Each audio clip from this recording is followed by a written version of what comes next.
Hello, this is the Dungeon Master speaking. What you are about to hear is the last episode of Roads Uncharted using the Dungeons & Dragons 5th edition system. Beginning in March 2020, you can join our intrepid adventurers as they continue their journey through the land of Regiv in the form of a podcast using the Genesis RPG system. Look for updates on our Twitter feed prior to launch. Spooky.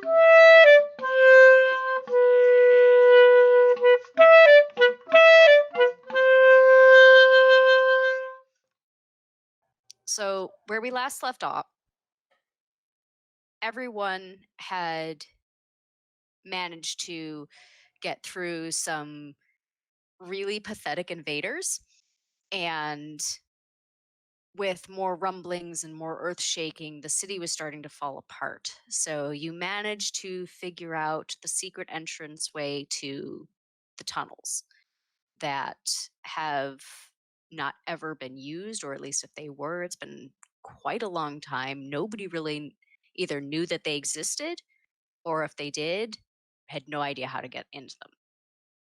You guys managed to figure out that mystery and have led the city of Isharans, the residents of the city of Isha, I should say, into these tunnels. And Riala, I believe, was the one that cast light on Tuck's armor, and Tuck now shines like a beacon in the darkness. Excellent. You have managed to follow the tunnel, which had a few torches at the entryway, but eventually the torches stopped existing on the walls. There was no placeholders for them, no nothing. You came to an open area where you had multiple avenues to follow. And that's where we left off last session. Now, give me 1 second here. I just gotta move this and minimize this if I can. There we go. All right.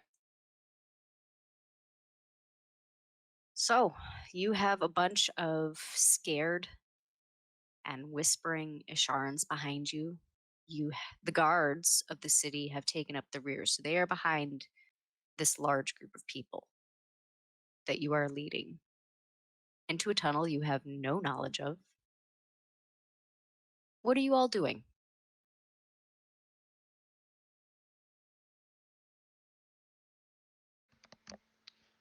Can I just generally investigate the room Yeah, if you'd like to. to learn more about it? Mm-hmm. Oh man. Oh man, that's not good. 6, I'd probably learn nothing. You learn that there is sandstone floor and walls, and that's pretty much it.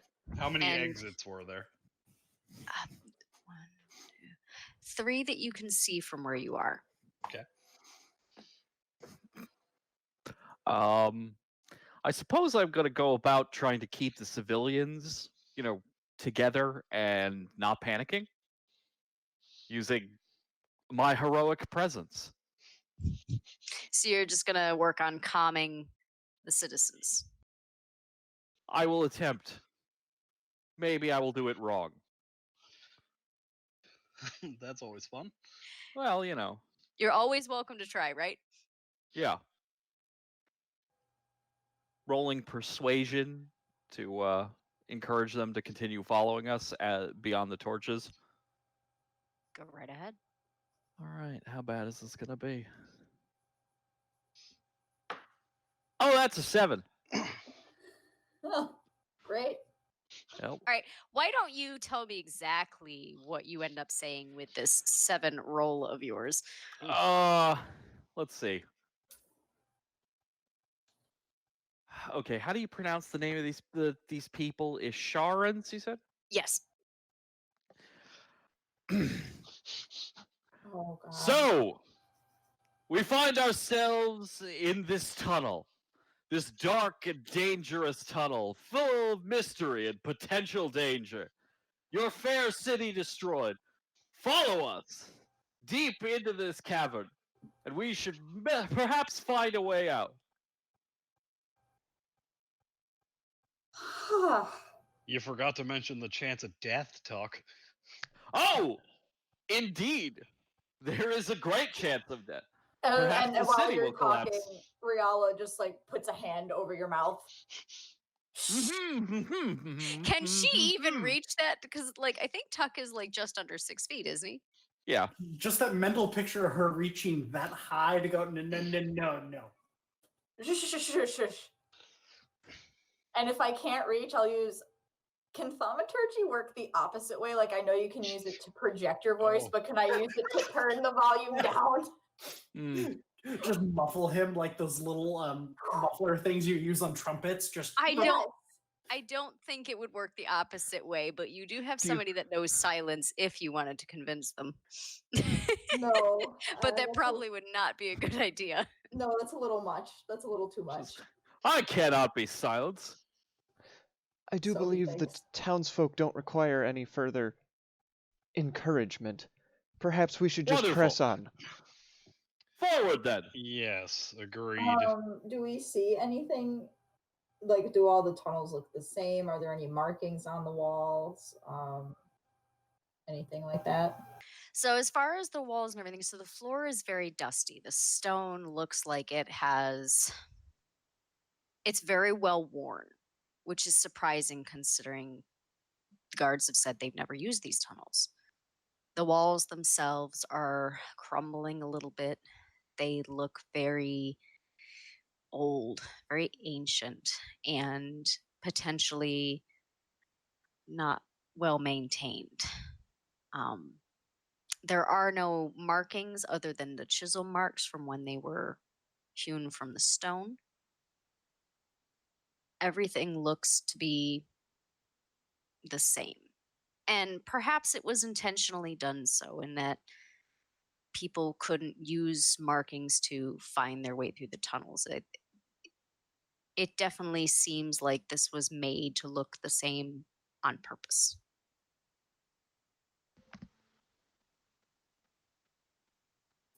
with that knowledge in mind, can Jokul keep an eye on, like, basically the roofs, the wall? If the cavern above is coming down, it's sound reasoning that these walls are now supporting weight that they haven't had to support before. So he would be keeping an eye out for any structural flaws, like that cavern, that side of the cavern is going to come down. Avoid this passageway. Go ahead and make an investigation on that one, because you are actually looking and you're checking things out. 15. All right, you can definitely see that higher up above, there are some wooden struts that are supporting part of the roof. And they are looking, in some cases, a little rotted. Others, they look decent, but they're, for the most part, they're definitely showing that they have not been maintained at all for as long as this tunnel's been in existence. Good to know. So if any of the tunnels look outright hazardous to our passage, he'll make sure the party avoids those.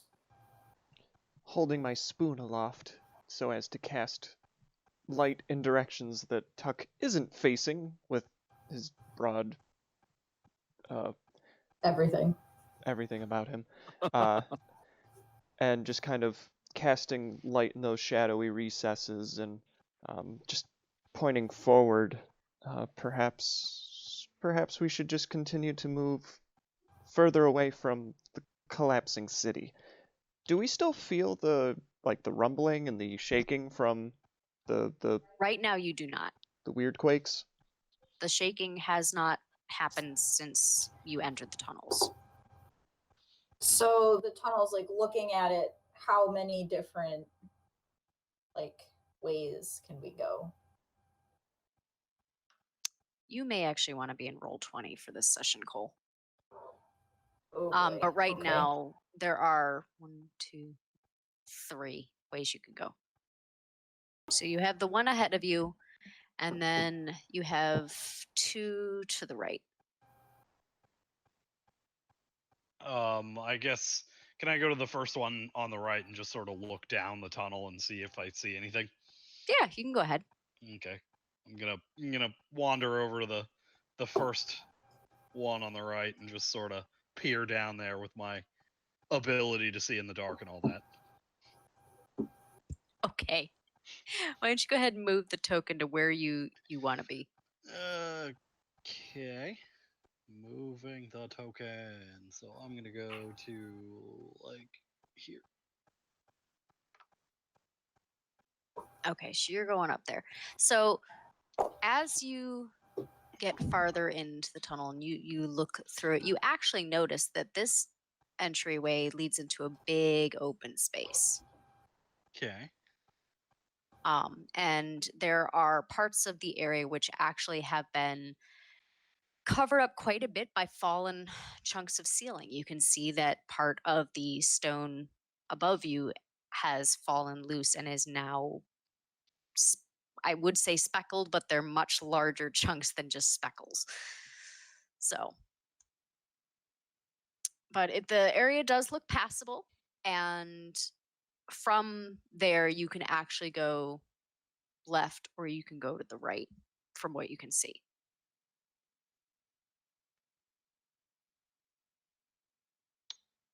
All right. Well, does anyone have any preferences?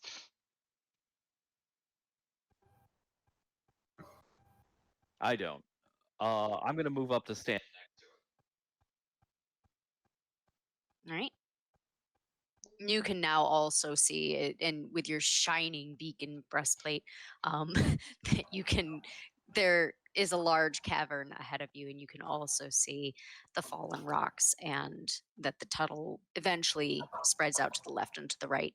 As you are hesitantly heading forward, you do hear the Asharans are starting to mumble behind you. They're getting fidgety. You're starting to hear children crying from the darkness, from the severity of the situation. People are starting to come out of the shock of what has happened, and they're confused, to say the least, and frightened. And it's starting to be enough that the level is palpable. Well, Maybe perhaps we should. I'm just worried about one of the tunnels looping back around towards the city, is my main concern. I have a feeling we should go right. Right, it is then. Okay. I'm gonna leave minor illusion marks to show we've been there. Okay. Just like a line on the wall. Okay. Just, So no, like I'm gonna write big- Zell was here. Zell was here. Yep. I was gonna say, I'm surprised you were gonna write Zell was here, but you went there on your own. Yeah. All right, so you're gonna mark Zell was here, and you guys are gonna head to the right. You said. Yep. Yep. So I yeah, plod just forward. along that wall to the right of me. I'll just leave one every like 50 feet or something. we should probably while. consider moving forward fairly rapidly so as to not leave all the townsfolk standing about fretting. Mhm. Agreed. Do these areas open up into more tunnels, or are those just dead ends? Are you moving closer to look? Yeah, Jokul scooted up the hallway, just slow and steady with Maeve, but he's again doing his keep an eye out for like dangerous tunnels, collapsing roofs, that sort of thing. So Okay. if that's a tunnel, he'll mark it in his mind as this is a potential path here. we ignored it. There's another one here, especially if we're going to the right. These could just be a big loop-de-loop. So Yeah. So as you peek into that little egress, you do see that it is a tunnel. I mean, you have dark vision. You don't need that shining beacon to see where you're going.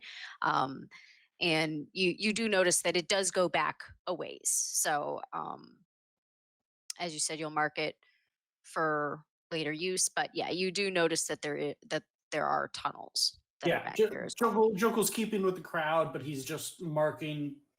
We ignored these two passageways and the passage to the left.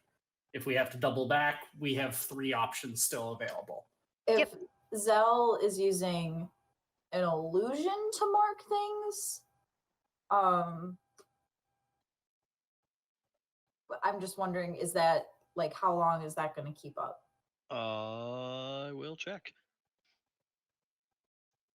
And how many can you I was do? already mid checking.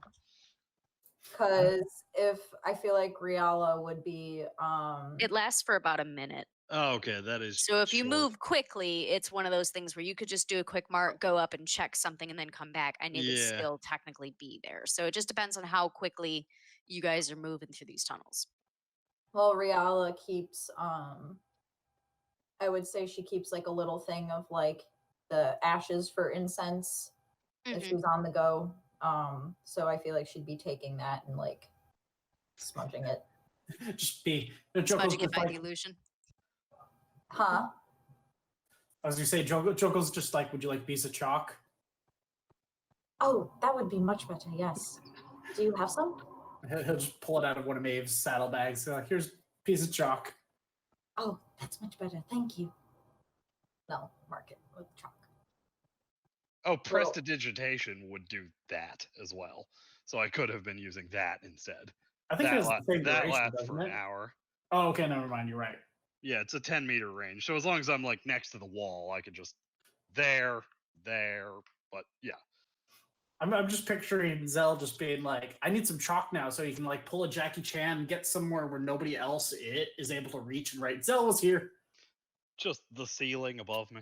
Yeah, just like 12 feet up. Nobody, no logical reason how anybody got there. Just here. All right. So Tuck, Zell, and it looks like 8 are wandering up into the tunnels to the right to check things out. Mm-hmm. Okay. Purposefully moving forward. Yes. Purposefully moving forward, yes, with purpose and with gusto. Yeah, that's So a as wall. you move forward, you do notice that the cavern starts to come to a dead end, and in fact, the only tunnel that leads on is blocked by fallen rocks. Oh, let's go the other way then. Well, this was fruitful. I'm gonna go poke the rocks to make sure they're not an illusion. Okay. Just to be sure. We just had a cave in. That rock's an illusion. I can definitely say that it is not an illusion. Oh. You do kick them and you nudge them, and they are full on chunks of ceiling that have fallen and collapsed and blocked off part of the passageway. Turning on my heels, I look back to Riala and Jokel and hold up the spoon and light in a different direction. And I say, this appears to be a dead end. I suppose we should head left instead. And by left, I mean straight ahead from where I am. For some odd reason, you said 8 turns on his heels, and I immediately pictured 8 having those like blinky Sketcher shoes just lining up in his feet. I'm like, wow. Looking down the other tunnel, is this one also a dead end? No, as you get farther towards the other tunnel, you do notice that it opens up into a couple more entryways. But I do want to note that I would like everyone to make a perception check. I don't like that. I rolled a and I 9. can't even. 13 for Jokel. That's a 10 for Riala. I rolled an 8. I will continue blithely forward. 4. Oof. I feel like even if Riala doesn't notice anything, she's still proceeding with caution. Why does the guy with a -1 perception have the highest roll? Because Because that's how it works. Because Because luck. your dice don't hate you. That's why. All right, so everybody except for 8 and Tuck. Yeah, because everybody. 8. No, Tuck. What was your number? 8. Yeah, so The 8, best number. Tuck, and Zell didn't notice this, but Rial and Jokul, you, since you're coming up behind the other 3, you start to hear feet scraping against the stone, and you turn and look, and the Asharans haven't moved. They're all still standing, waiting to see where you're telling them to go. Okay. Well, I mean, that's perfectly okay, because if we come to more dead ends at the moment, we don't want to be having 200 people go, all right, turn around. So at the Yeah. moment, leaving them where they are is actually a safe bet. I want to scout ahead this way, down this tunnel. If I Okay. could go down about 20 or so feet. Riala, do be careful. It's dark down that way. I'll be careful, don't worry. Well, of course I'm going to worry. Go ahead. She's just going Um, on out there. What do I see? I can't see it. Oh, shit. All right, so you scout ahead in a tunnel, and you notice that the tunnel does continue to weave, and it breaks into another left and another right. But you can see that behind you, part of the tunnel was opened up, and ahead of you as well, you notice that the tunnel continues. Okay, I'm gonna go ahead, move about here. I also have I'm pretty sure I have dark vision. I'll check. Yeah, I think everybody does. I think most of the party does. I don't. Yeah, I have dark vision. So I Well, can isn't see that nice? I can see 60 feet ahead. Zell, make a perception check for me real quick. Okay. That is a 14. As you're following up and taking up the rear, you hear a stone fall behind you. And you hear the slight sound of metal scraping against leather. I don't like that. Okay. Just Oh, who are these jerks? oh, As you turn around, you notice that there are more of those invaders Oh my sneaking up behind you. god! Where did they come from? How did they get past? The tunnels that we had ignored. Excuse the shit out of my goddamn French. Now, 1 second, I'm actually going to take out the initiative tracker today. All right, go ahead and everybody roll initiative. I feel like if they came out of the tunnel that Jokul looked down, he would have seen them 60 feet away. Or they were just among the citizenry. Maybe. Or this is their territory, and we are the invaders. Good. That You is a like conquest, don't you, Tuck? good point. No, We're just the I'm- foreigners caught in the mess. Conquest agnostic. yes, conquest agnostic. Vengeance, perhaps. All right. So, 8, you will be up next, but this invader is actually going to get to go first. So 8, you're on deck, and then up will be Maeve. So Jogel, I want you to be thinking about what you're going to command your horse to do.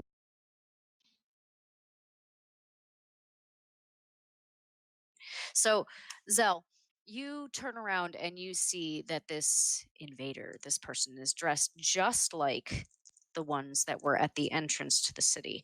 And he has managed to pull his sword from his scabbard, and he takes a slash at you.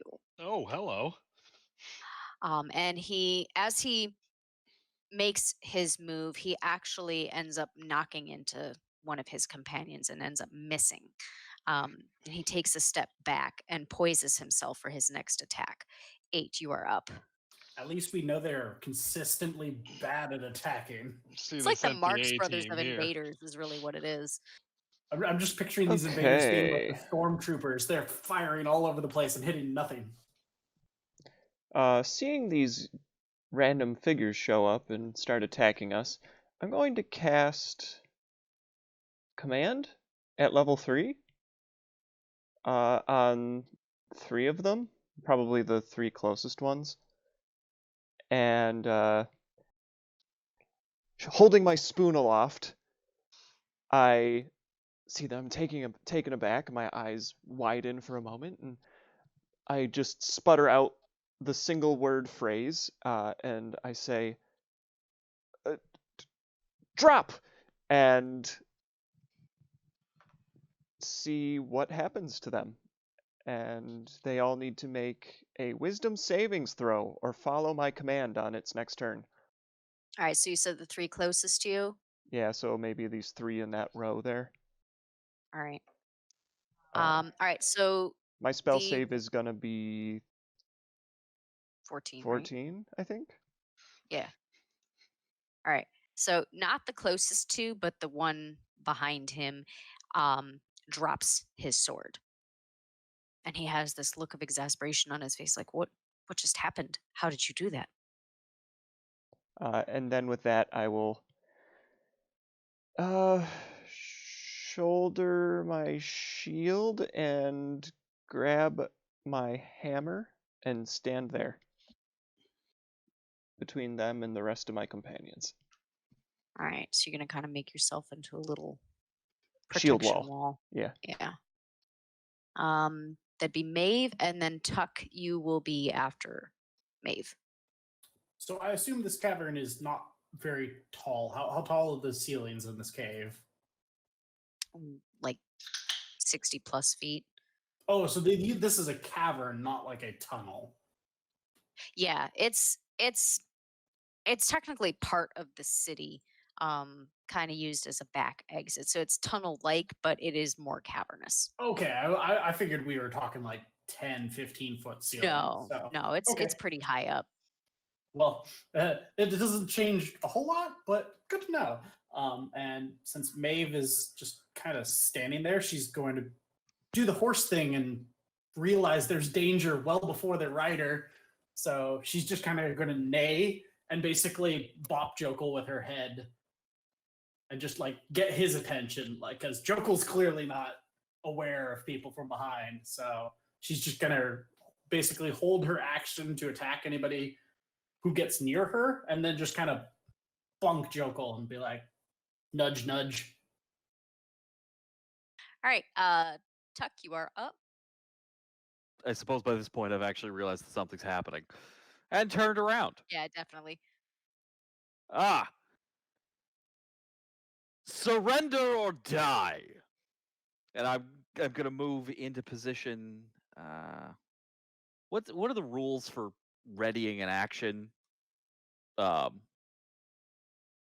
don't want to attack them after I've said surrender or die, but So basically, need you more declare your spraying real trigger. estate. If they move up and attack someone, you can make an attack in retaliation if they're within range. Excellent. That's what I would like to do.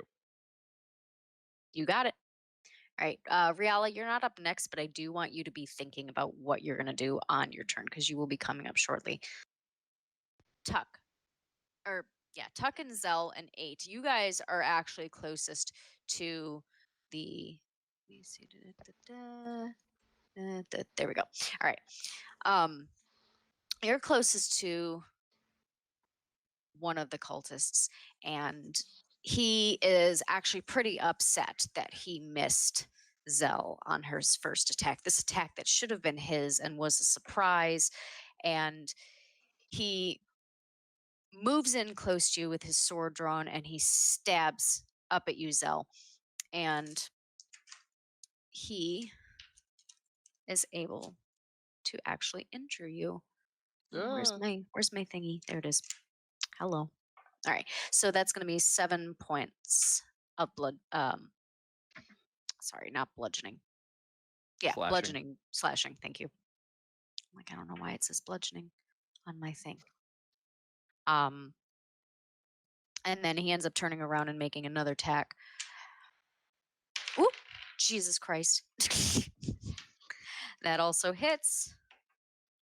All right. He does a slash on each of your arms through your nice yellow coat. Just. And then You he are dead. he does his best to back up and sidestep away from you because you look squishy, but you have horns. You look a little scary. If he's going to break combat range with Tuck and him, they'll get an Yep. opportunity attack. Yep. Oh, excellent. And also, since Not surrender then. Tuck was holding in tack until someone struck, he probably would get his action because he declared it to be held until someone attacked. Excellent. Yep. All right. So you are good. So you can go ahead and make yours, unless you want the opportunity attacks to go first. No, I'll go ahead and make mine. Okay. Oh, that's 24. Ooh, Alrighty. Go ahead. That's a 5. All right. So you use your sword, I'm guessing. Yes. All right. So as he goes to dart out of the way, you quickly move with your sword, and you're able to take a nice little lunging jab as he moves, and you see that you end up slicing right through the sleeve of his tunic and draw a nice little spout of blood. So they're certainly not wearing the best of armor under there. So not surrender then. I guess not. And then I think, Zell, you get your attack of opportunity. Okay, I guess I'll just swing with a dagger because it's what I got. Just draw that dagger and try to take a swipe as he goes by. That is 18. Yeah. So 18, Tuck not makes counting it- any bonuses. yeah. Go ahead and roll your damage. Oh, 1. The important part is you let him know you were there. Gave him something to think about. So when he dodges out of the way and you two take your attacks of opportunity, you cause some damage to him. One of his buddies ends up moving up a little closer, and as he goes to use his sword, the command that 8 had given him takes into effect, and he drops his sword, and mid stride up to you, he stops and looks down and looks very confused. So Surrender Riala, then. So Riala, you are up, and Zell, you are on deck behind Riala. Okay. So I think I'll explain later. It's not a worry. I'm going to move 20 feet so that I am here. And then I want to cast so many tabs. Oh Fireball. God. Perfect. I want to cast Fireball. I'll be so fine. bad. No. I want to cast Toll the Dead. And it says I point at one creature you can see within range. All right. And you've got what do you have? It's a 13. Nope. That's 14 points of damage. Woo! Oh. Get wrecked, son. All right. So you, all of a sudden, this man who has dropped his sword, the rest of you all see him suddenly grasp his head, and he's leaning down in pain, and he coughs up a little blood. And when you look over to Riala, her eyes are dark and she's holding out her hand. Spooky. Tuck doesn't even look back. Just that's quite an effective surrender. You're right. From Tuck's perspective, he just walked up, dropped his sword, and just barfed at you. He Seems gave like up on Yep. everything. this one's including rather life. ill. And then, where on this map are the civilians, like, back here? They're way back at the entrance. They have not moved. And in fact, as the cultists, the invaders, have revealed themselves to you, they have been slowly taking steps back towards the entrance of the tunnel. They're trying to give as much Okay. distance between them and you. Okay, so then as a bonus action, I'm gonna cast Spiritual Weapon again, and the spectral scythe appears. Spooky. I'm gonna put it right behind. Do the ping. Do this. I'm gonna put it here so that they can't go back that way. I love your hand-drawn scythe in roll 20. That's outstanding. It's beautiful. It's It's glorious. very effective. So they're not going anywhere unless they want to get a smack. So you're gonna materialize this large scythe behind this invader, and you're going to go ahead, make your attack. Okay, that's an 18 plus 5. Roll your damage, Riala. He takes 9 points of force damage. Zell, you are up, and then it's Jokul. So this guy in front of me just coughed up a bunch of blood and has no sword. Yep, that's But he- accurate. But he is still living. Oh yeah, still alive. That's unfortunate for him. Then I will Burning Hands them. They all need to Alright. make dex checks. I also want you to roll a d20. All right. While I do my thing, you can do yours. It is a 9. All right. No wild Okay. magic yet. Thank God. All right. So you are safe. You are safe. Your magic goes off without effect. All right. So the guy at the bottom right Mm-hmm. and the guy above him. So the one to the top and the one directly in front of you actually managed to dodge out of the way at the last second, but the other two, not so lucky. So the one who's busted dodged. Yep. he dodged by barfing, just bleh, it goes over his head. He made that What? last second of, oh my god, I need to run and save my life. Just I hate him.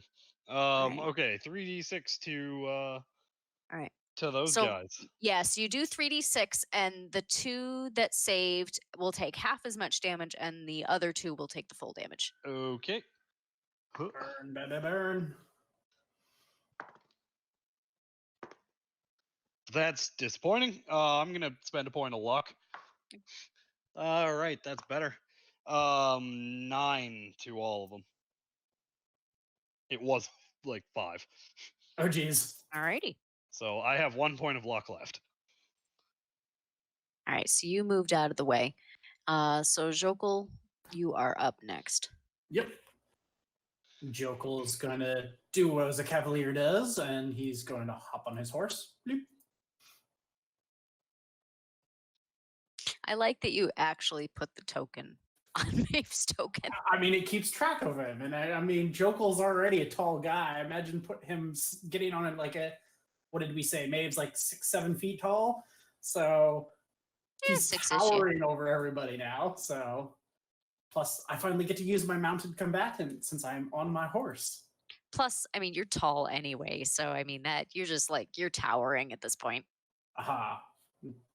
So I get to use my mounted combatant as long as I am right on my horse. I have advantage on melee checks against unmounted creatures that are smaller than my horse. Look who's smaller than my horse. All these little people. That's the real reason Joko likes that horse. Just I feel So taller. everybody can look. He can look down at everybody, and he's like, "They're like all ants." Tiny people. And he's got his chain ready, and he's just gonna hop on Maeve, and he's got the reins in one hand, and he's just gonna whip the chain across and get this front guy. I think this is our barfy friend right here in the front. Yep.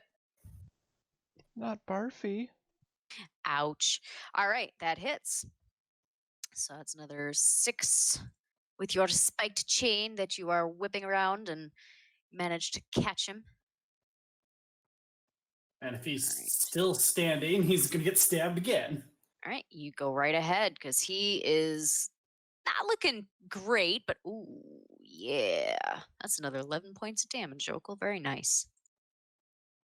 All right, he is hurting a lot. And then the remainder of Jokel's movement will just be to nudge Maeve forward, and we're going to, aha, head into the thick of things here. Oops, I lost my horse. There we go. All right. So you're going to charge that short distance and force yourself up into that group of crazed looking people in their white tunics I'm with their pretty sure strange that- symbol. They're chasing civilians at this point. They're not expecting an elf on a horse in a cave, just like horse in a cave. The invader who had coughed up blood and who had dropped his sword takes a second to pick that back up, and he takes a wild swipe. But you surrendered! He takes a wild swipe at this horse that has come charging. I'd like to inflict disadvantage on that with my reaction. So In addition, since he's attacking, is he swinging at Maeve or? he's taking a wild swing at the horse that just came charging up into the group.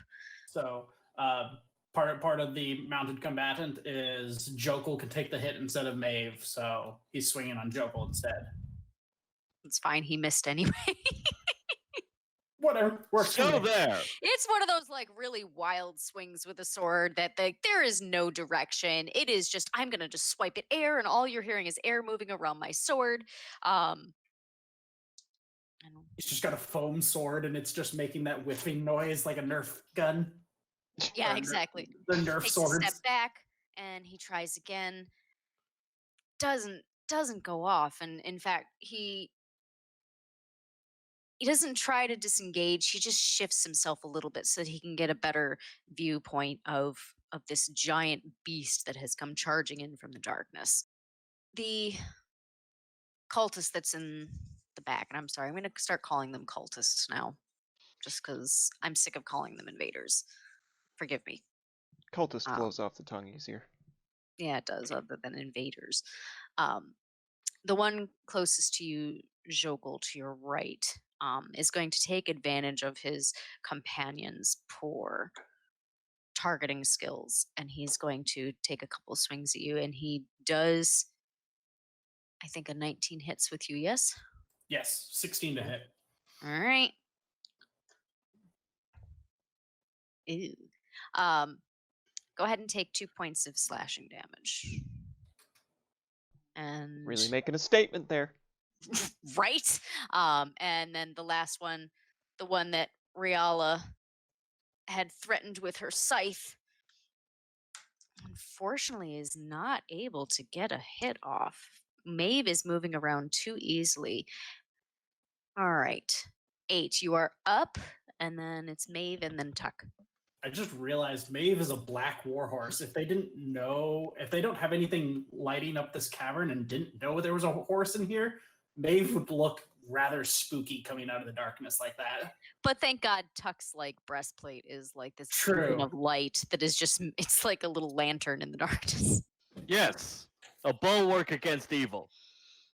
As I stand there and see all of these crazy people standing about, I reach deep into the back of my brain.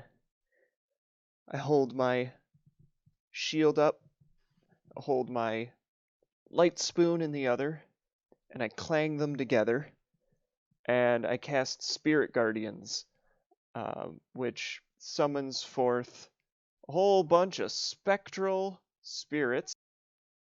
I call forth spirits to protect me. They flit around me at a distance of 15 feet for the duration of the spell, which is up to 10 minutes. They are a spectral form. They appear to be, I'll go with angelic. And when I cast it, I can designate any number of creatures that can be unaffected by it. I choose all my friends. Affected creatures' speeds are halved while they are within the radius, which is 15 feet. And when they enter the area, or if they start their turn in that area, they make a wisdom saving throw. And if they fail, they take 3d8 radiant damage. My spectral guardians are going to look like, I don't know, they're little angelic butterflies. Little butterflies floating around. My protectors. And then I suppose I'm going to step up forward here and fill in the rest of the space between these cultists and my friend Jokel. And holding up my light spoon and with all these swirling butterflies around me, I just say, "You shouldn't have followed us in this tunnel. We're trying to escape." Okay, that response. I'm done. All right, Maeve is up and then Tuck. So Maeve is going to do what she does best and surprise the crap out of some cultists. And the guy who's behind her is going to get a hoof to the face. He's able to dodge quick enough. He actually sees Maeve positioning and getting ready, and it gives him enough warning to get out of the way. But that's all she can do. Tuck, you are up. All right. The one that has a different token, is that guy clearly the leader? Maybe. I will say that you do notice that he has a red cloak hiding most of his white tunic. He certainly is dressed differently than the rest of them. All right. That's my target then. All right. I'd like to shift over here. As my bonus action, I'm going to go ahead and use my channel divinity to vow of enmity him, which gives me advantage on attack rolls. And then I'm going to lay into him, starting with the first attack. So that's 24 again. Yeah, go ahead. Do your right. thing. I am going to go Show ahead that cult who's boss. and use my Divine Smite ability to drop a first level spell. And that will add my increased 2d8 damage. All right. That's pretty good, actually. That's 20. All right. You make your attack, and it causes enough damage that he is already looking bloodied and bruised, and he looks very worse for the wear. Surrender was the better option. Now I'm going to attack him again. Which, that'll give me a 20 on the attack roll. All right. And I'm going to do the same thing with Divine Smite and see if I can lay him out. That was not as good. 8, 15, 17. As you make your next attack, he drops dead. You are able to defeat this better dressed cultist Excellent. without much issue. There we go. That's the end of my action then. right, Righteousness flows through. Riala, you are on deck to be thinking about what you want to do. So This folk must make a wisdom saving throw. yes, I was working on it. I already have my dice ready to go. My spectral butterflies swarm his face. All right, so go ahead and do your 3d8. He's going to take half damage. 16 damage. As the spectral butterflies swarm his face and his eyes and give him butterfly kisses. Ow. Whoa. So painful butterfly kisses. All right. Ugh. All right. So he's batting away at these butterflies, and you can hear him going, get him off of me, get him off of me. And he tries to take a swing at you, but he's blinded by these butterflies and distracted by the pain. And he does manage to catch your armor 8. Right, and that's going to be 5 points of damage for you. And Riala, you are up. Oh, wait. I take that back. Try again. All right. The butterflies do their job this time around, and he is sufficiently distracted enough that he does miss. So now, Riala, it is your turn. Okay, I'm going to move 5 feet this way so I don't hit my friend. And then I want to cast Sacred Flame at this fellow, and they have to make a dex save. All right. What do you got? What number? 13. All right. The luckiest number. Which is so fitting for this character, honestly. Right. All right. So he does manage to dodge out of the way of that. Well, then with a bonus action, I'm going to move my hands to control the spooky scythe Spooky. to hit the one closest to it. That's a natural 20. Roll your damage there, Riala. That's 12 points of force damage. He is looking very bloody. It was this guy. Yeah. And that's my turn. All right. Zell, you are up. Jokul, you're on deck. I'm going to firebolt the one I've been trying to kill. Okay. I hate him. I hate him a lot. Oh my god, I missed. Anywho. Yeah, I guess I'll just spend my last point of luck, because what the hell? 21. All right. Have at it. 9 total.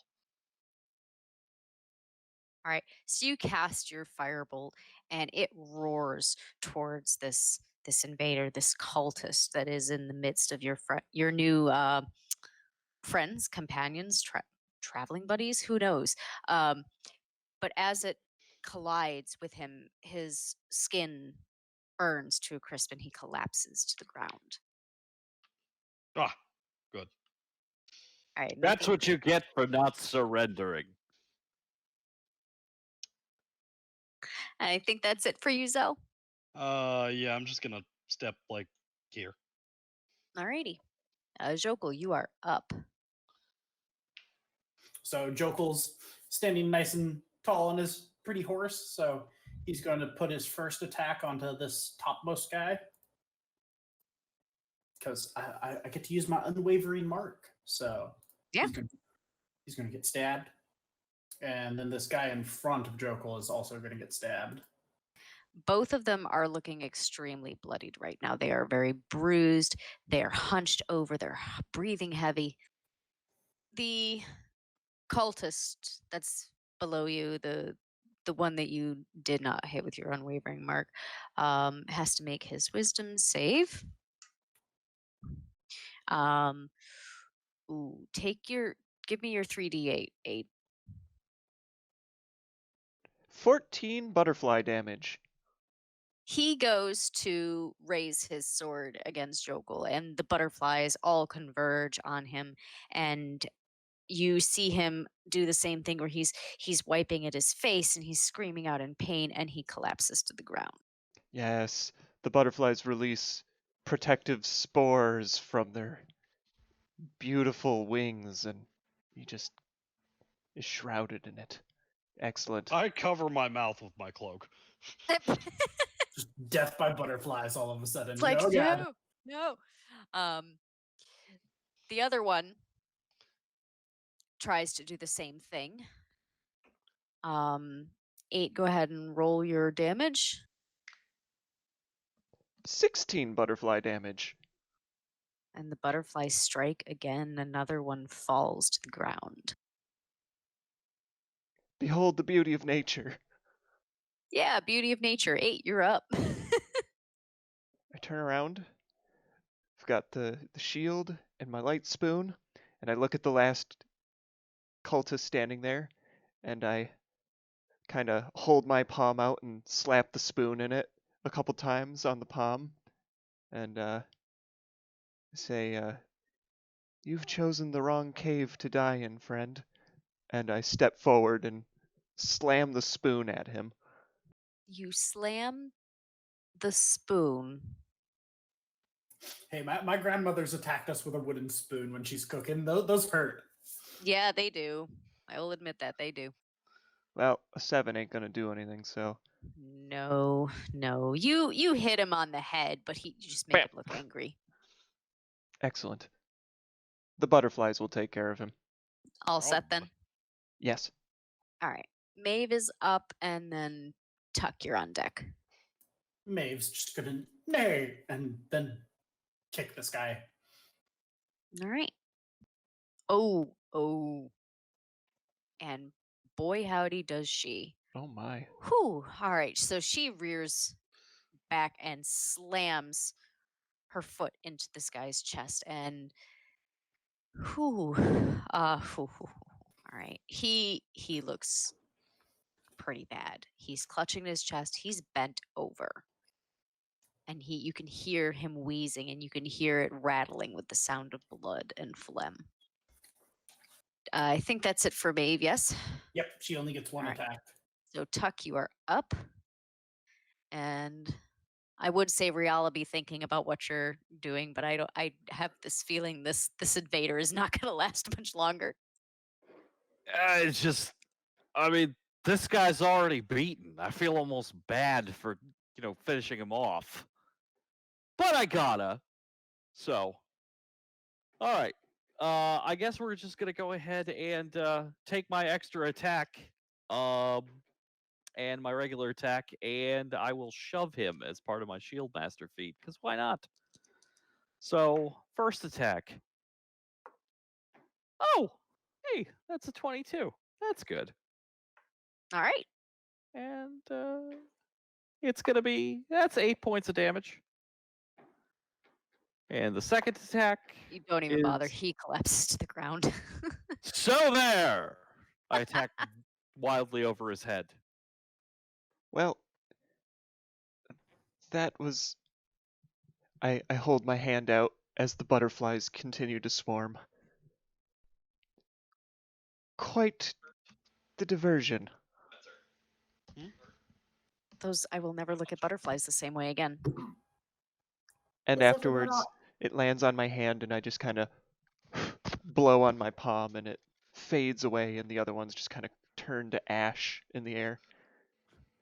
I make a hand. I swirl my hands around, and the scythe disappears. Is everyone all right? I'm bleeding a bit, but I'm gonna slap him on the shoulder and lay on hands for 7. yeah, he always does. it. Excellent! One of those really big smacks that you can give He people. glows a bit. Just the bro slap, just whap. The Just- bro slap. The worst part is that the No, I just glow grab from the him by the lay on shoulder, hands shake him. is only exaggerated from the bright yellow clothing. just ah. Ah, glorious combat. Excellent. Well, I shoulder my shield over my back and hold the spoon up again. Shall we venture forward into the darkness again? Maybe we can I make it more suppose than so. 5 feet forward this time. I want to head back down this way and take a look down further down this tunnel. I can see 60 feet. So I Okay. can see way down Yep. here. As Riala's going, I am following closely behind because there are dangerous people in this tunnel, and I will not abide by letting Oh, anyone good. wander off on their own. As you start to get farther and farther away from the Isharans, you hear one of them saying, Where are you going? Should we follow? We're checking for traps and things. Just one moment. Oh my god. I hate You this start to map. hear you start to hear murmuring as it echoes in the caverns, and you hear people start to say, "Are they leading us or are they leaving us? I do not know." Jokel's going to ride back to the Asharans, and he's basically going to apply his military experience here and say, basically, be acting general to a degree, and basically, because the way we situated, we had all the civilians in the middle of the two groups, and the guards were all the way in the back. But most, if we came through an illusionary wall, the rear guard should be fairly safe unless they find a way through the illusion. So if we have 10 Asharan guards, keep 2 in the back and bring the other 8 forward. So we have like a choke point of Asharan guards in between the civilians and anybody else. So you're shouting these orders through the Not, crowd. not shouting, but basically directing whoever he's using his position atop Maeve to basically get things done. Hopefully they're used to taking orders from somebody on a horse. So he's just like pointing out guards like you come forward, hold this position, you two watch the rear. My companions and I will continue scouting. And Jokel's just considering we were sort of surprised by them. Jokel's keeping an eye on this tunnel area. Okay. So you send out these orders, and you can hear the Asharans calling back, and they're spreading the message towards the back of the group. This isn't this city that is following you. So Yeah. it is going to take a moment for the guards to be able to meander through and start repositioning themselves. As you are giving these orders, and as people are passing the message to the guards in the back, one old man walks up to you and says, "And why should we listen to you?" Please, by all means, go find your own exit. Jokel will just meet the man. If any among you have military experience and would like to lead this expedition, you are welcome to do so. But you are a magic user. Why should we trust magic users? Jokel will meet the man's gaze. The only thing magic about me is my heritage. I am flesh and blood like you. Besides my elvish blood, I know no magic. What skills I have acquired through hard work and dedication and mastery of my craft. Make a persuasion check for me, Jokel. I argue intimidation because I am a spooky goth elf on a horse. Are you trying to really intimidate him, though, or are you just trying to bring him over to see that you can be trusted? I mean, I imagine Jokel is fairly intimidating, but he's trying to be persuasive in his intimidation. So, yeah, I think I'd still argue persuasion. When I picture intimidation, I picture Jokel like actually yelling at this man and like saying, "You will do as I say." That's not in Jokel's character to exactly. Yeah. Not to an ally anyway. If the cultists, if he was doing this to the cultists, yeah, he would have been just like yelling at them. But he's trying to be the man of the people kind of guy. All right. So I rolled a 20 on my persuasion, actually. Yeah. He looks up at you and he kind of squints at you. And he gives you the side eye and he looks you up and down, and you see him moving his lips like he's mulling something around in his mouth. Jokel would just hold out his arms wide and be like, "What about me says magical? I carry weapons. I ride a horse." He looks over at your companions and he says, "All right. We shall trust you, but we will be watching you. right? And he turns to some of the people at the forefront of the group and they nod and they're kind of giving you wary but wary looks, but they look like they're ready to move forward and follow where you go. You should watch us. Otherwise, you'd get lost. Jokel just nods and like he's not trying to like make himself their leader. He's an outsider, but he's still trying to do what's best for the current situation. And once some of the guards have rallied to the front of the group, he'll just be like, organize yourself here, hold this choke point in case more arrive. If there are any veterans among you, loot the cultist's body, arm the civilians in case of danger. Oh, good lord! All right, so they eventually make their way up through the front of the crowd and start taking a position as you ordered them. Rial, you had asked if there were any bodies. You do not see anything ahead of you as far as corpses go. Okay. I will sneak up to here and see what I can see. Oh, Clomp, clomp, clomp, clomp, clomp. great. About that far. Holding the spoon over your shoulder as well. I'm going to say that you can only see up to a certain point since there is another grouping of boulders that have blocked your line of sight down the rest of the tunnel.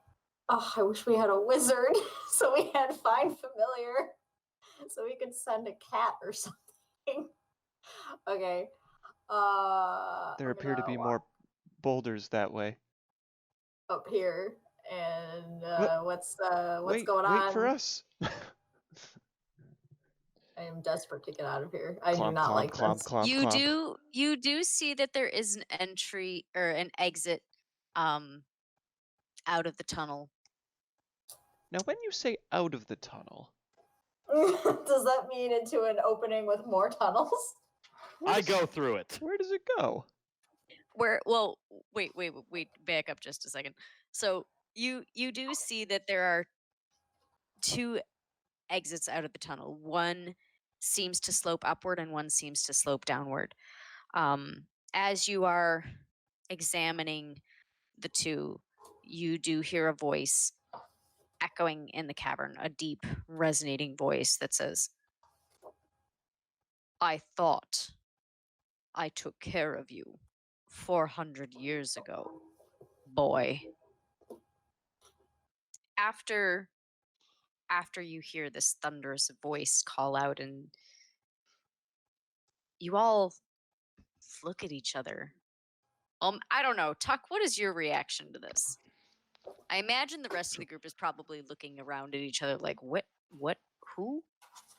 Just arms crossed, sour-faced. Oh. It's you. You know this person. You know this Most disembodied likely. voice? I assume he has a body. And we'll find it. DM, can we tell which way the voice came from? It's echoing throughout the cavern. We'll never figure out where the voice is coming from with the echoing. Are you 400 years old? Well, that's hard to explain. And really neither here nor there. So onward. I did tell you his personality varies wildly, did I not? You did, Yeah, but you but did not say his age varied wildly. That's I'm what I not was certain thinking his about. age does. Does what? Very wildly. Oh. Oh. Oh. So which of these exits is the way down? The one to the right leads down. Ah, well. I sort of think that we should go up. Hmm. Yes, our goal is to escort the civilians to safety. Up is we can go down once we get the civilians to safety. Agreed. Speaking of which, I will be right back. I'm gonna go fetch them. Before you can get too far, Jokul, I would like you and 8 and Zell to make a constitution save as you hear this loud, thunderous cacophony echoing. Oh. And I moved away from you. Sorry. Joko has a 20. Damn. I'm pretty sure I'm fine. I got a 23. Or 22. 16. I would like each of you to move yourselves as far back as you can go for 10 feet. And each of you take 6 points of damage as you are forced against the nearest wall.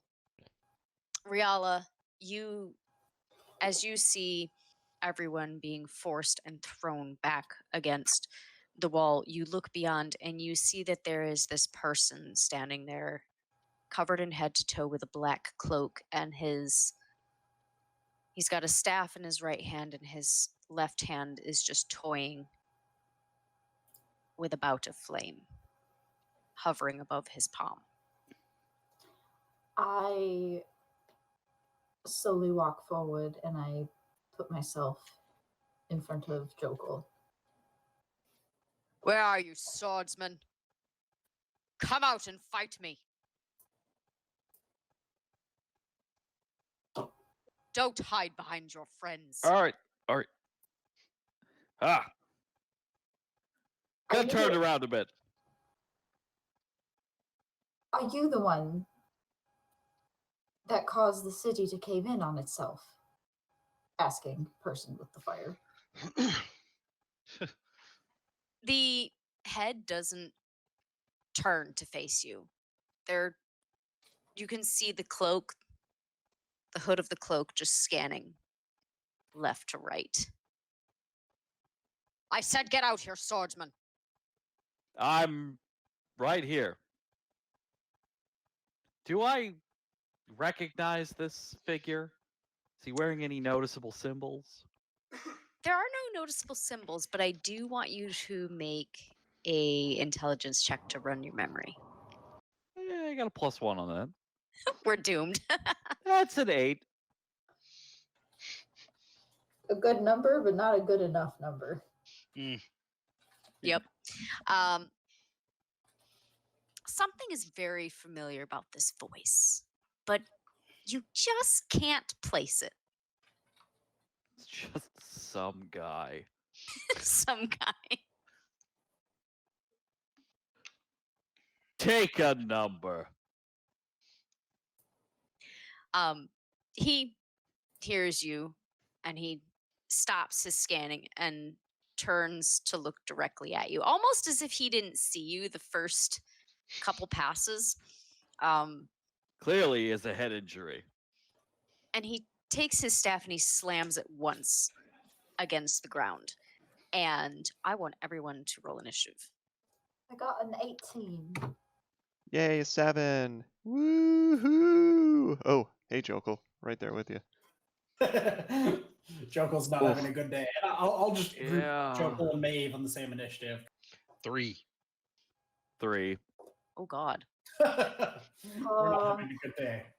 I'm intensely confused by this strange person. It just means we all get to attack I'll at let once. him make the first move. Oh god, I don't have that many spell slots left. No one does. Oh, it's getting ugly out here, kids. I don't know. I feel good about it. So this person, you start to hear them almost at a low rumble to start. and then it slowly builds into a. So, I thought I got rid of you the last time. Are you really back for more? And he moves up just ever so slightly, 2 steps. And you see that flame in his hand start to grow bigger and bigger. And it's dancing above his palm. And before you know it, Tuck, a ball of flame is shooting at you. Cool. Haha, I love that. How do Um, people keep coming up from? That's a really What do great we, question. You are wearing. What are you wearing? You got your splint mail and a shield. your shield. And your shield is that metal. I'm gonna assume so. Yeah. All right. Metal sounds like what I'd use. Yeah. Okay. So this mote of flame clashes against your splint mail, and sparks go flying, and it manages to burn into the crevices of your armor to give you 8 points of damage. 'Tis but a scratch. Honestly, is he here for me or is he here for one of you? I don't recognize this man. I am 8. I am not 400 years old. I don't know, maybe. All right. Do you know? I appreciate you considering me to be that old, but I'm not.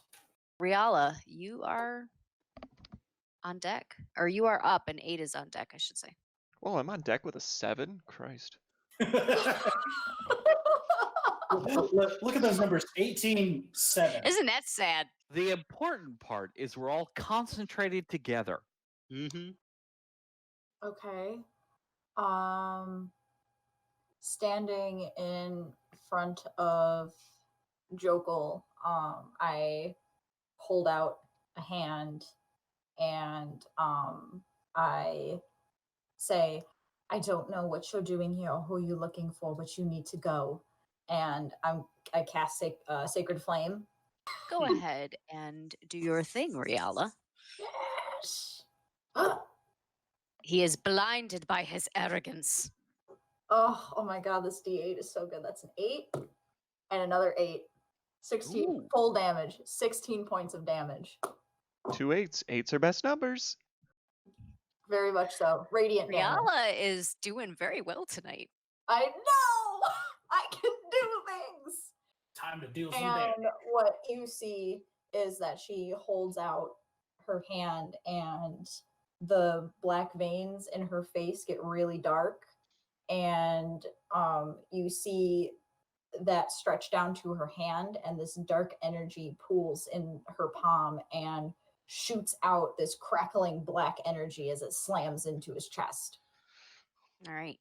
And as it does so, he does stagger back for a moment, and you see the cloak's hood, because you still don't see a face, immediately snap to stare at you. 8, you're up. Jokul, you are on deck. I step up as close as I can, kind of like right behind Rial and Jokul. With an outstretched hand, my eyes kind of roll back for a moment as I cast Spiritual Weapon at level 2, and I create a floating... You know, we're going to go with a theme here. I create a giant floating butterfly in front of him. Okay. And as a bonus action, or as part of it being created, it flutters and attacks him. Roll your damage there, 8. Those butterflies are vicious tonight. 9 damage.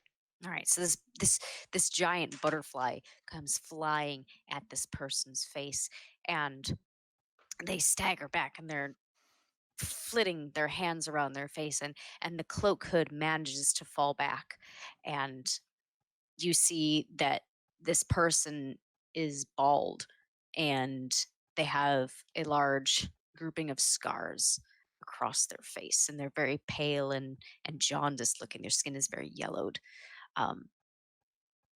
and you can see marks begin to form on his face where the butterfly attacks. And then with my last action, I cast Aid. Aid! I choose 3 allies. I pick Tuck, Jokel, and Riala. Sorry, Zell. You're in the back, so. You all feel a wave of warmth, like your belly is full. As I cast Aid, you gain 5 temporary hit points, and that's what that does. Get 5 hit points. Take this. It will help you in the fight ahead. And It's dangerous to go alone. take this, and I'm done. Mm. So, Jokel, you are up, and Zell, you are on deck. So Jokel's gonna urge Maeve forward with the like yip yip or whatever. I'm not a horse person. I don't know what Maeve is trained to respond to. I should probably figure that out. Whatever you would like her to respond to. Yep, So yep. Jokel just nudges her with his heel, and she's just gonna do her warhorse thing, and she's going to charge this guy, and Jokel's along for the ride. Huzzah! Away! All right. So that means she gets her trampling charge. So he has to make a DC 14 strength check or be knocked prone by Maeve's charge. And then if he fails that save and goes prone, she gets another attack as a bonus action. Well, when she kicks, he does manage to hold his own, which surprises you, actually, considering you know what Maeve can do. Yeah. But you do see him clutch his side from the force of her hooves. Yep. And then Jokel will just, well, you're still standing. Chain. Yeah. All right. And those are both of their turns. All right, Zell, you're up. Tuck, you're on deck. Can I see him? Can I actually? Yeah, you can actually see him. Okay, I'm gonna blind him with blindness deafness. Alrighty. Which, yes, Constitution saving throw. If it fails, the target is either blinded or deafened. And it's going to be blindness. Because I feel like that's more useful. And what number are we going with? 14 All right. is my Yeah. spell save. Okay. You guys have a lot of similar spell save numbers. All right. So you do cast your spell, but it doesn't work. It kind of goes off and it does its fizzle, but you can see that he's still batting at the butterfly.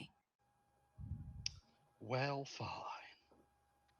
Anything else you'd like to do? Any movement? Yeah, I mean, I guess I will move forward to here. All right. Think that means Tuck, you're up. All right. I still have no idea who this guy is, huh? I want you to make another intelligence check now that his hood is down, and I want you to do it with advantage. Oh. Okay. Really wants you to pass this one. No, just Well, the one of them's a situation calls for natural it. 20, and the other one's a 2.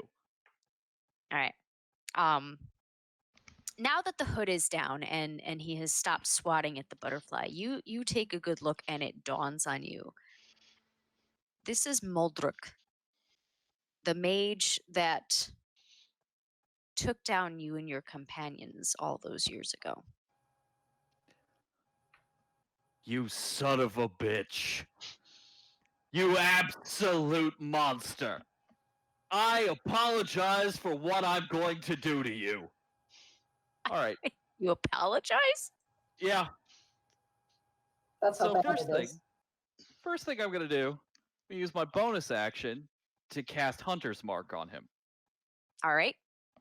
Then I am going to shuffle forward, and I am going to attack him with both of my attacks, and then I want to shove him backwards. No, sorry, can't do the shove and the cast. Never mind. Just going to use my attack and extra attack. So, first one.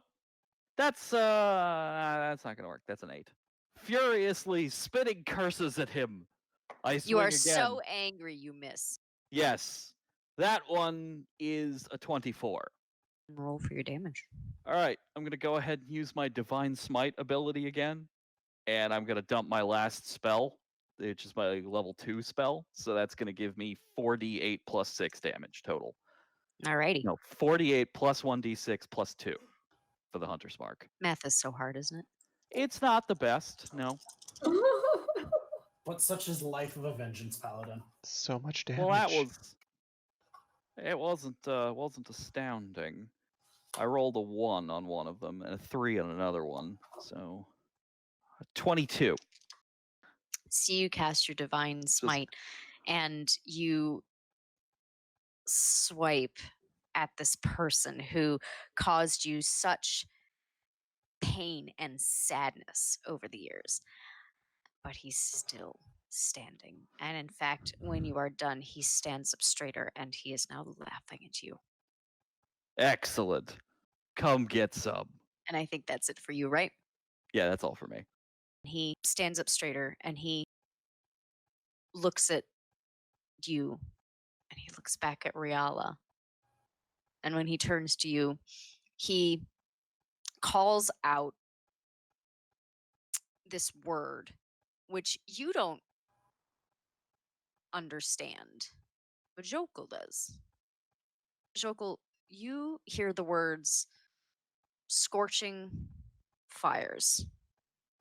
You don't know why he would yell that, but that's what he yelled.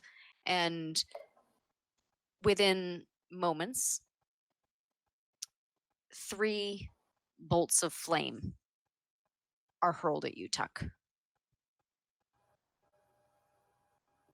Oh, is that all? Well, I would like to use this opportunity to point out that he has disadvantage on all these attack rolls because of my unwavering mark. Yep, and I'm making my disadvantage rolls right now. Yeah. So the first 2 rays come out and they actually go to your left and to your right. And almost as if you had this magic shield blocking you. The last one does hit you square in the chest, though. Okay. And another bout of flame comes up for 10 points of damage as it seeps into your All right. So that's 5 crevices of temporary your hit armor. points. And he starts to curse, actually in Elvish. So Jokul, I think you're the only one that understands that as well. Huzzah, Elvish is useful. So he's cursing in Elvish, and I'd like to point out that I also do. Oh, you do. That's right, you do. Sorry. Unless comprehend languages is still rolling. I don't know. I don't know how long it's been since we left. That lasts an hour? An hour. 10 minutes? Yep. Okay, so then yes. The 2 of you also understand what he's saying. I feel like I catch like a word, but not enough to. You know, like 1 word, I would say. She knows all the swear words. Yeah, Riella knows like 2 words in Elvish, and that's it. Whatever Jokul taught her. Jokul taught her how to swear in Elvish just for his amusement. Oh my god. It's a cruel joke. This is the bathroom. How do I make it to the magic library train station? Yeah. So he's cursing, and he's actually starting to stomp his feet a little bit. And he's growling, oddly enough, very deep, guttural growl. And Riala, you're up, and 8, you are on deck. I'm gonna do. Yeah. I'm going to make a few motions with my hands and stretch my hand out again and cast Ray of Sickness. Okay. 16 to hit. Doesn't hit. Don't like that. That's okay. I didn't need that 3rd spell slot. I'm gonna then, as a bonus action, I'm gonna cast, where'd it go? Spiritual Weapon, and that's my last 3rd spell slot. So that is gonna appear, gonna smack him with the giant spooky scythe. Spooky. Oh, that's cocked. That did not even land on the. Oh no, that's worse. No, that doesn't. Worse hit. than cocked? Oh, well, that is a 13 to hit, which does not hit. Yeah. Great. Cool. Yeah. And I'm going to swear under my breath and as another bonus action, and that's my turn. All right. 8, you're up. Jokul, you're on deck. Okay, so I take my shield and I have my spoon and I clang the spoon on the shield and I push it forward and cast Shield of Faith. And I'm going to cast that on Tuck. Tuck, your AC now increases by 2. Excellent. So I do that. Eat my last second level spell. I enjoy that 8 is giving probably the beefiest character an extra 2 AC. He's getting attacked. Clearly, this man hates me. Get in He's line, an right? asshole. He does. This must have been the one he was going on about all that time. And then I'm going to swipe at him with the spiritual weapon. And Alright. by swipe, I mean flutter a butterfly at him. Terrifying. Flutter a butterfly at him. You know how you attack people. You know, as you do. That totally It's common. just like pulling out butterflies and like flinging them at people like ninja stars. Alright, go ahead. Melee and spell roll- attack, that puts me at a 22. Yep, go ahead and roll your damage. Ooh, 10 damage. As the butterfly comes in and nuzzles his face and gets wing scales all over him.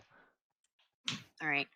As this butterfly globs onto this man's face, and you start to hear him grunt in frustration, he is batting at the butterfly and then decides to just give up on it. And he looks at all of you and says, "I hate you, swordsman, but I've still got Yes. the girl." And he waves his hand and disappears. He still has the... Coward, Tuck, you're right. I don't think he's gone. Well, I mean, who knows? Did he say he still has a girl? Oh. What does that mean? Didn't an important royal come down here before us? Like a princess or something? Oh. Yes. The lady who just got married, she raced down here first with the first wave of people. That might mean something. Oh. Also, before we break initiative, Jokel's seen people go invisible before, so he would like to just like sweep the area in front of him with the chain, see if he can catch anybody before he like maybe it wasn't a teleport, maybe he just went poof. You swing your chain and there's no resistance. You just fly through the air. Oh well, that was worth an idea. Butterfly flutters over, lands on my head, and then piffs away.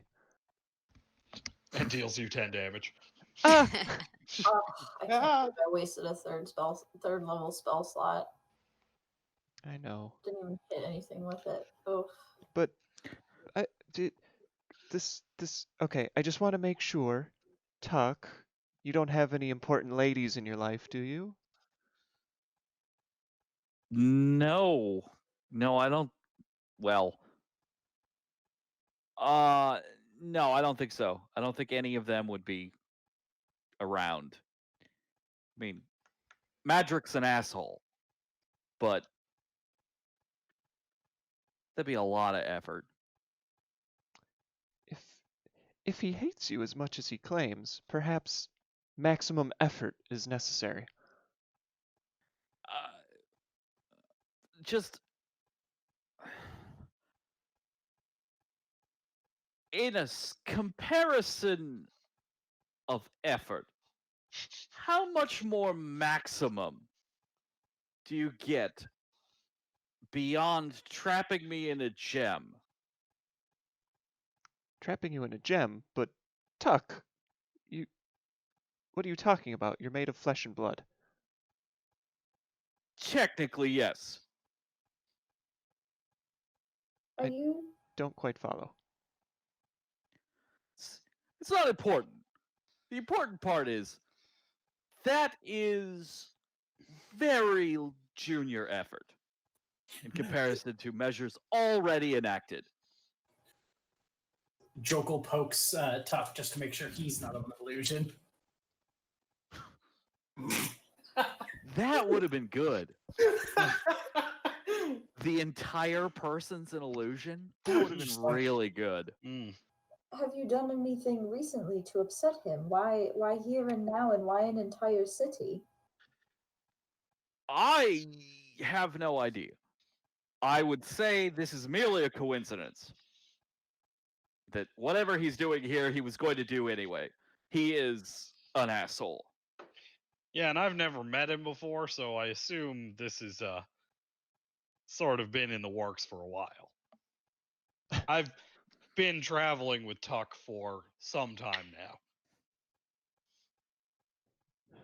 Also, I'm going to lay on hands and pull myself back up to full. Right, well, I suppose we should figure out the quickest way for the citizens to escape, and then perhaps we will have to go spelunking. Yes. I was hoping we wouldn't have to do that, but I think you're right. Oh no. We must find him and destroy him. Especially if he's kidnapped somebody. Well, Yes, well, and there's- that as well. Yeah, the kidnapping sounds problematic. All right. Well, do we want to explore the ramp that goes up and continue that way and just see what's there? Sounds like a plan. we can hope that the ramp up releases us out into the wilderness again. Actually leads up. Wouldn't that be novel? Mm. All right, so you're going up. Yep. So you head up the tunnel, and it leads eventually to the outside. It Ooh. is evening. The sky above you is clear and open. It's dark, but the stars are shining bright. And outside the tunnel, you look down the road, the open expanse, I should say, of rock and dust, the open desert ahead of you. You see a group of armed figures on horses, and riding in front of them, back and forth, calling out commands, is the princess. She has armor now and not her wedding dress, but she is bareheaded. Her face unmistakable, still made up with the coal liner and the gems in her hair. She turns to see you coming out of the tunnel, and she leaps from her horse and she runs to you and says, You made it safe. Are my people behind you? Of course they are. Oh, Yes, we left them in the cave. They are safe in the tunnels. We can go fetch them now that we have found a safe passage. oh, thanks to gods. Oh, my new husband and I were driven out by the guards through the secret tunnels, and I was so worried that my people would not be safe. Oh, I cannot thank you enough for everything you have done for us. Is there anything that we can do for you?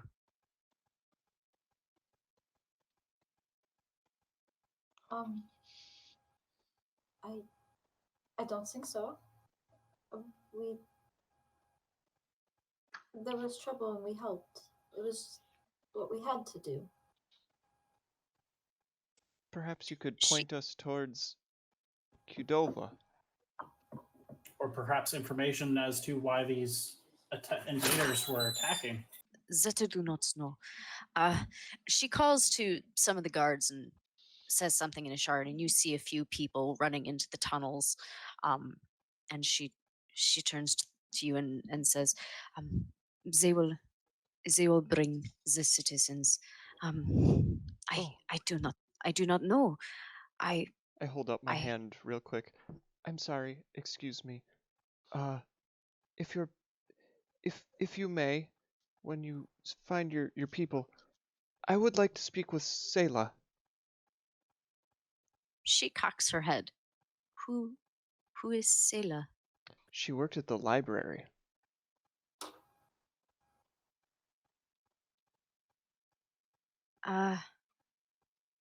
She sits and she thinks for a minute or two, and you can see her eyes are scrolling up towards the top of her head like she's thinking. And no, I do not know any Selah. Joke's on us. The invaders were after the librarian, not the princess. Strange. Mm, Also, Jokul would excuse himself. Excuse me, princess. I will escort your guards to where we left the civilians, and he'll take Maeve back into the tunnels and escort the guards basically through the maze back to where we secured all of the people. Just so yes. She nods her head and says, "Thank you, good sir." That's right. I was not supposed to tell you that name.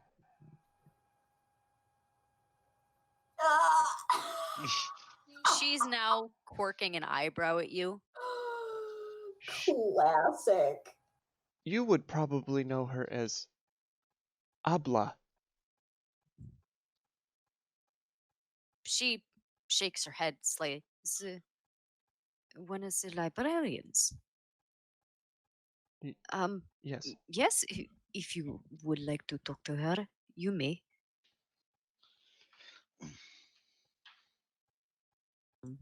So Jogul comes back shortly thereafter with the guards, and the Asharans start pouring out of the tunnel, and people are raising their hands to the sky, and they're calling out prayers in Asharan, and some of them are coming up to the princess, and they're kissing her hands and her feet, and saying things that you don't really understand, but you can kind of get the gist by their body movements, and how emphatic they're talking, that they're thankful she's alive. And um,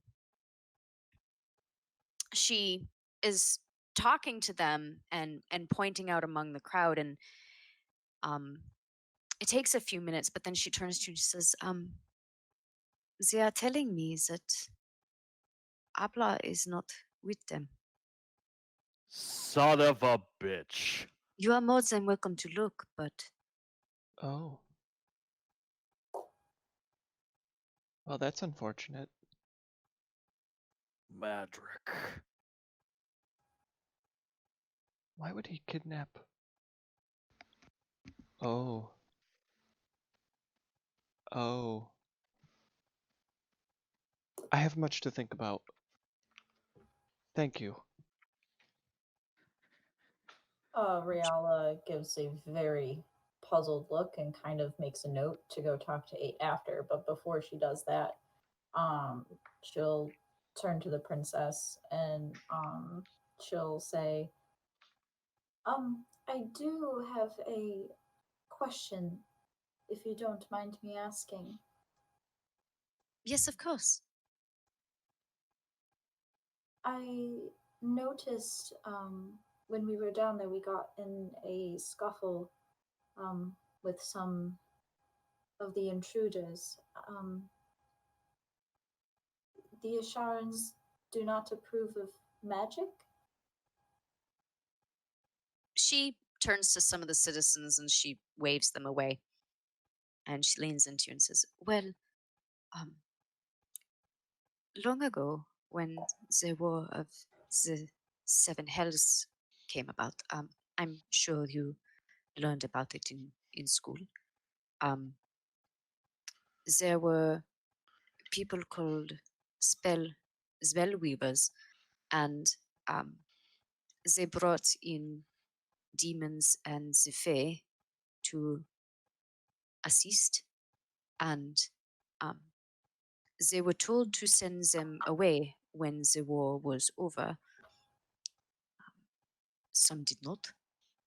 And she waves a hand over at Zell. Um, there were incarnations from that, people made from the joining of the demons and humans. Many feel that this was not acceptable, that they should have followed their instructions and sent the demons and the fae away. Isha, unfortunately, was attacked by demons, left to roam. And while we do not blame those that are incarnations and descendants, and again, she nods at Zell, we do not trust as a rule those that use magic. Um,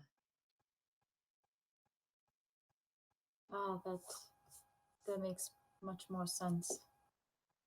I'm from very far away, and I'm not entirely familiar. So thank you for explaining it to me. And I'm sorry to hear that. I must see to my people, but before you leave on your journey, for I do not think you planned to stay in Isha, come see me.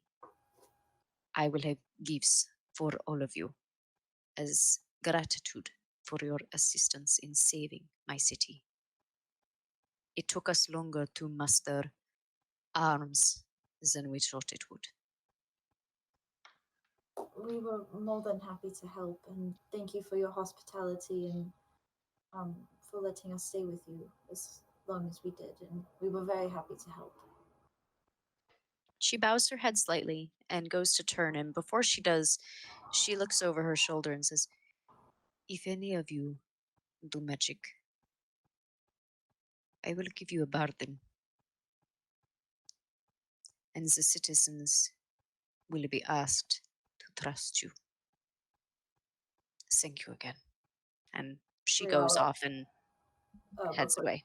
before she leaves, Riala will also bow back to her. Okay. And then after that, I want to go wherever 8 went. Okay. 8.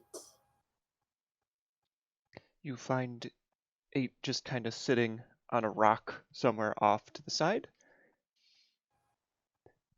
Hand under their chin, just kind of thinking. Or at least you think they're thinking. 8. Oh, yes. Yes, Riala. When do you mind if I ask, when did you go speak to the librarian? Oh, well, you see, while you and Jokel were tending to chores with our hosts, I learned to play chess, and after I beat the old man the 3rd time in a row, I decided to go to the library. And while I was there, I met the most helpful person that I've ever met.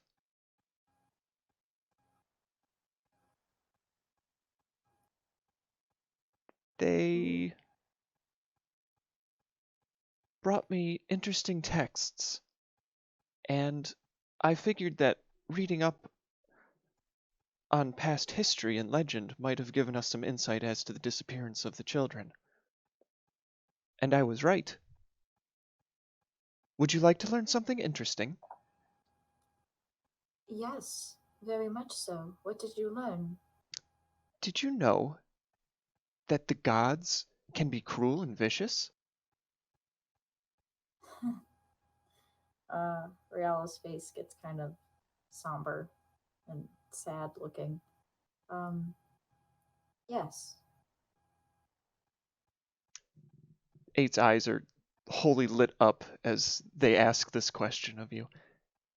In fact, there are ancient texts and legends that tell about vengeful gods that would slaughter entire cities for slights against them. That is true. Most interestingly, there is rumor of a city far to the south that all of its people vanished without a trace. What was the name of the city? I'm nodding my head as I say this. Its name is escaping me at the moment. If I had a map, I could probably point to it, but it is well far south of Celine, where we originally met. The city remains empty to this day, a shell of its former self. I think the people are afraid to return, for fear that the gods might strike them from this plane of existence as well. But that city everyone went missing, right? At least according to the texts, yes. Okay. Interesting. I thought so as well. Abla was very helpful. And she knew about my people. I had hoped Others I like- might be able to speak with her. Oh, did you not get to talk about that? She grew weary from helping me, and she needed a day or two to rest. I had intended to visit with her before we left, but it seems emergencies had to get in the way. Oh. Well, we'll do what we can to get you answers that you want. Not quite sure where to start looking, but if that's what you're after, I offer my aid. Thank you. I hold out my hand. I take it. I do not squeeze because I do not want to crush your hand. Riella gives a gentle squeeze. Perhaps our new strange and loud friend would have any idea where this strange, evil, bald, yellow person would take Abla. Maybe. I That suppose- description just made me think of our evil villain as a Lego now. He's just a little Lego man. That's Great. all he deserves. Oh my god. With that, I'll stand up next to Riala and turn and look for Tuck and Zell. In fact, what are Tuck and Zell doing right now? Tuck probably never left the cave. Okay. Yeah, Cer- I'm sort of observing outside, humming to myself, probably whistling. I will not whistle here for the sake of recording, but as Zell That's fair. mentioned, he does not like silence for reasons he has not yet explained. So Zell and Tuck are in the tunnel, or Zell is outside? I'm outside, sort of waiting for them to come back around. Okay. All right. So 8, you and Riala see Zell standing by the tunnel entrance, but you don't see Tuck. And you see Jokul, he's helping the guards organize people. Riella gets a stupid, dopey smile on her face. Of course she does. Of course she does. I have never seen him take charge before. He's quite capable. It would seem so. Mm-hmm. Right, Bessie? Honk. Yes. Oh my god. I hate know. I everything. need to get like a donkey recording. Oh no, please don't. Oh my god, could you put it through auto-tune? Stop. T-Pain of donkeys. Yes. It's a robot. Yeah, it's got to be auto-tuned, I guess. That is very true. All right. It's a goal. Actually, the intent of the mechanical animals in this world is to be as lifelike as possible, with the exception of having some mechanical tendencies. So Bessie actually probably sounds pretty darn close to a real donkey. I feel like the intent could be that, but what's the result? You know, how good can they Yeah, get? It's reality. honk, apparently. Steam Oh, farts. just a honk. All right. Walk up to Zell. I assume the swordsman is down in the cave. Yeah, I don't suspect he's leaving there until he finds our well, that guy. That guy. I can't even joke of him as a friend. I guess he's a pretty bad dude. He did say on multiple occasions that he hated the swordsman. Yeah, well, I mean, Tuck isn't for everyone, but you know, that's a Talk bit is for extreme. most. You just have to want it. Willing to make some compromises. The point is, he said he had the girl, and that's sort of disconcerting. Yes, I do believe he stole like she's belonging. I do believe he kidnapped one of the workers at the city's library. Quite knowledgeable. It would be a shame if we do not do our best to rescue her.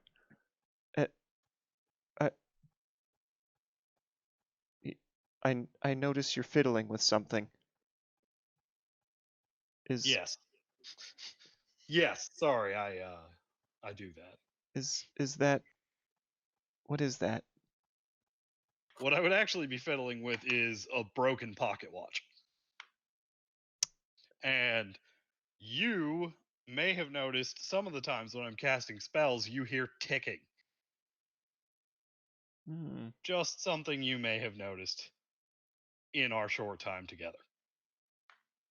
I'm also humming. I lean into Riala. Is this one strange as well? I can't tell.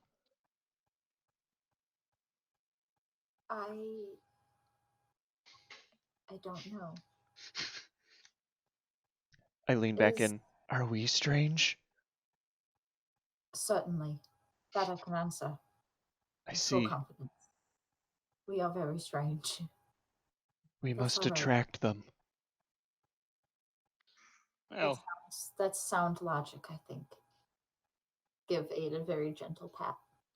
Perhaps you can fetch Jokul and we can see if we can track down our antagonist. yes, I'm sure Tucker will be very excited to go and find this person. Yes, that would be great.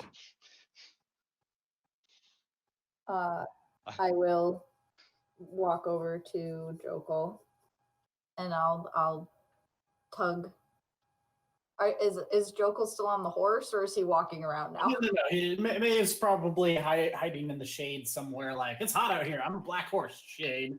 So Jokel's probably marching around with the guards, the civilians. So basically, he doesn't speak the language, so he's just supplying his military expertise. Like, this is what I would do. I don't know how many people. He's basically brainstorming with the other guards. Like, they're all probably a little bit over their heads in this situation. So pool their resources. This is what I would do. How do you guys operate? And they're just kind of going on, I guess, what is it? It's not a dictatorship. It's the martial law. Just Yeah. And it is cold out, by the way. It is nighttime in a desert. So while Jokel's doing that, she wouldn't interrupt him. She'd walk up to him and probably like tug on his sleeve to get his attention and wait for him to And finish. as soon as he has a breaking point, he quickly responds to Riala. Just, yes? I think we're going to be heading back to the cave. Tuck hasn't come out yet. Did he go back in by himself, or is he just lingering in the cave? I think he might just be lingering. But 8 thinks that that librarian that he wanted to talk to, that maybe that was who. What's his name? Meredith? I don't think I said that right, but he might have taken 8's friend. Well, then it is our duty to go and rescue said friend. Or at least try to. We don't know, but yeah. I will excuse myself from the other guards, and things seem to be moving smoothly. We can head back down. I'll take Jokel's hand, give it a squeeze, and fall in line by his side and make our way back to everyone else. Jokel will excuse himself from the other guards and just say bye. Bye. I'm going this way. See ya. All right. So Just you like, all head back into the tunnel, and you see Tuck is standing there staring at the other exit heading down. Ah, surprising restraint, not going down without us. That would be foolhardy. Well, when you hate somebody a lot, Why would someone hate another person? I think that's probably too complicated for us to get into right now, 8. Let's just say he was wronged badly. I suppose that could foster animosity, yes. Maybe he spent some time in a form that was foreign to him. It was not good, and it's not really my story to tell, mostly because I don't really know or understand it. Anyway, let's go down. Down we shall we? go. Ah, We are here. come We've to join me arrived. on my quest. Well, he seems to have kidnapped someone, so we need to see to that. Yes. Let's finish him. Rescue the girl. We head Habla. down. So you head down into the tunnel, and what you come across is an area that was set up to be like a living quarters temporarily. So there's a kitchen set up, there is a dining area, there is a sleeping space. There is no further exit from this tunnel. Blast. And you manage to search the areas that you have already been through, the areas of the tunnel that you didn't check. And other than the corpses of the cultists, there is nothing to be found in this tunnel. He's gotten away. Is there any sign of... I don't suppose anyone has detect magic, do they? Tuck, I must ask. Since we're not in the middle of fighting anyone, how did you know that wicked man?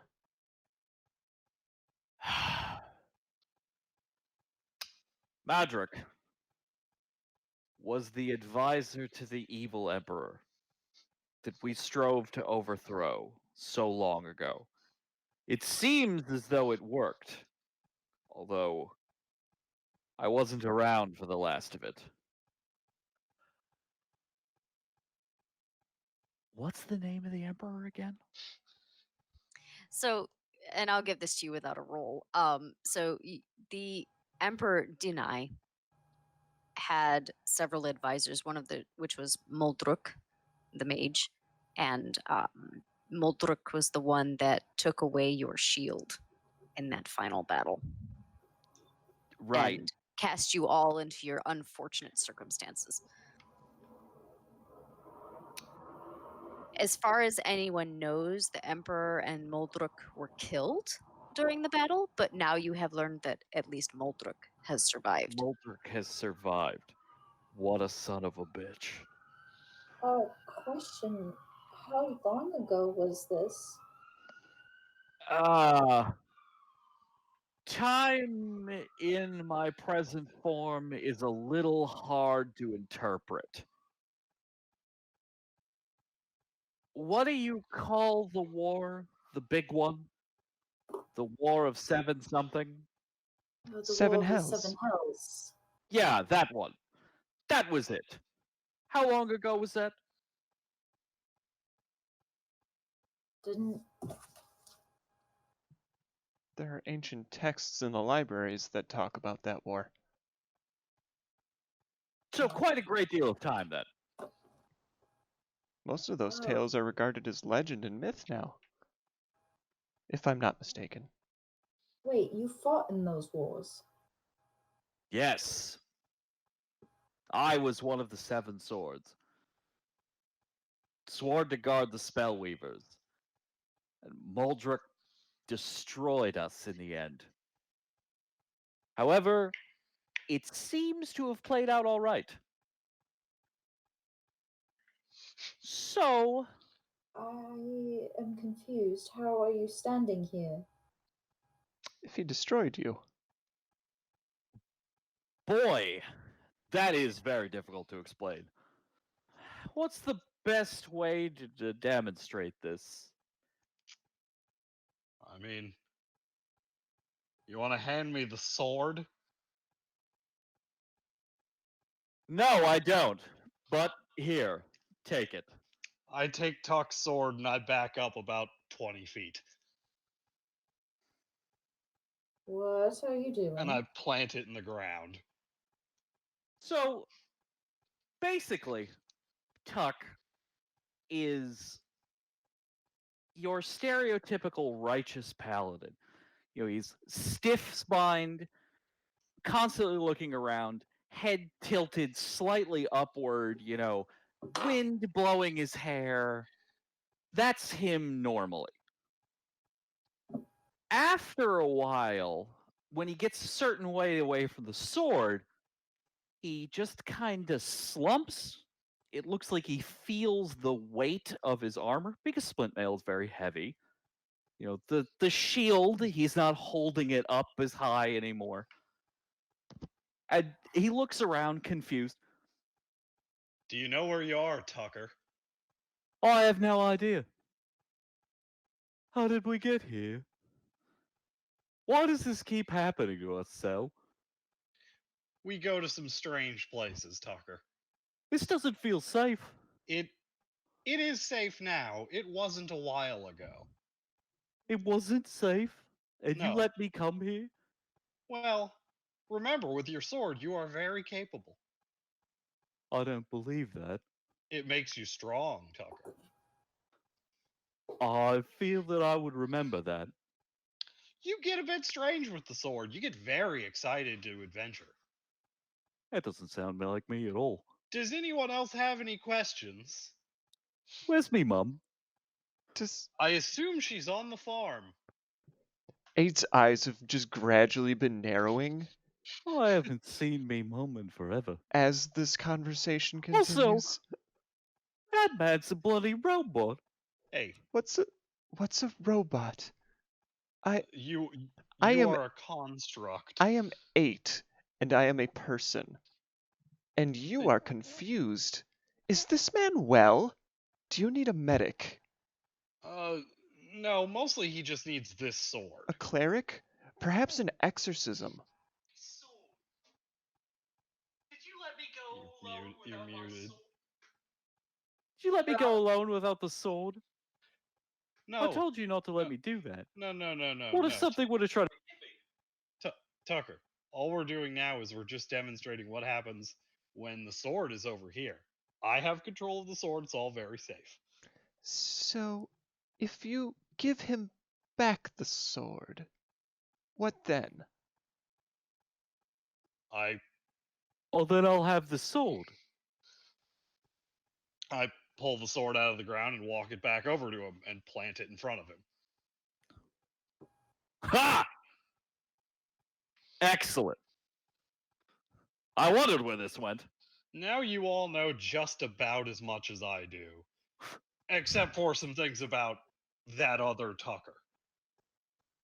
The He and I go way back. and you Who's Tucker? It's nothing, Tuck. Yes. and Mostly not worth learning.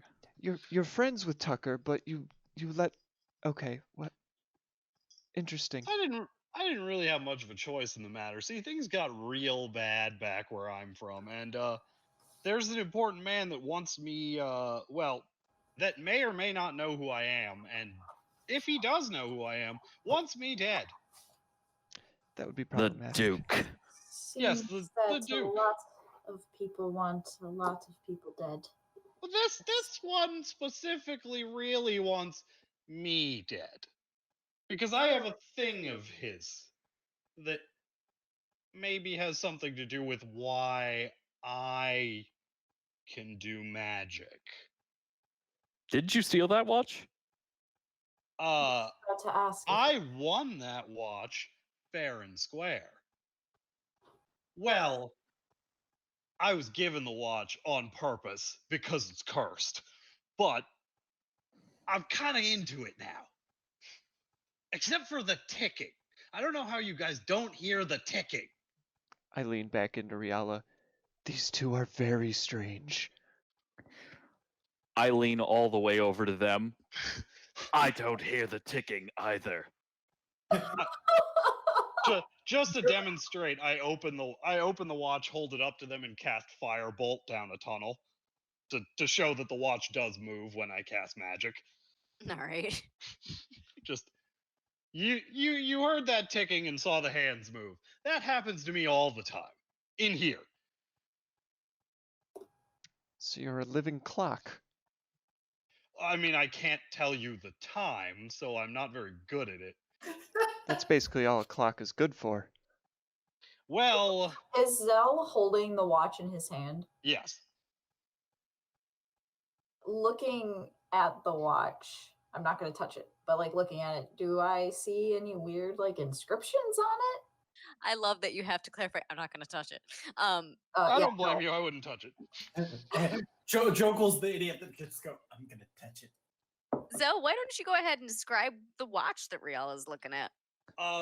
This watch is one of the first watches ever made on the continent. From my understanding, the technology is somewhat old. It's one of the few sort of modern technologies that exists in this area, and it was one of the first. And it is sort of plain by some watches you may have seen, since they've come a ways, but it seems to have once been mostly gold, at least on the outside. It seems that the outside has sort of been in an explosion. There's really odd color patterns from some sort of magical explosion. The inside is pretty much untouched, and it's sort of a standard pocket watch. There is a single dial, and it is stuck at a time. The time is not important because it does move when I use magic, but it's currently sitting at 3:30. The time doesn't seem to matter. I have removed the chain from it because I don't like jewelry. I carry the watch because I have to. I can't demonstrate the reason why I carry the watch because you can't hear the ticking. But trust me, if I were to hand this to you, not that I recommend you hold it because I don't know what happens when other people hold it, but if I were to hand this to you and walk away, the ticking that I hear right now, all the time, would just get louder and louder and louder and louder and louder and louder. And it would probably kill me. I don't know. I haven't experimented. it's very unpleasant. So I just keep it here on my person, in a pocket, never on a chain, because chains are bad.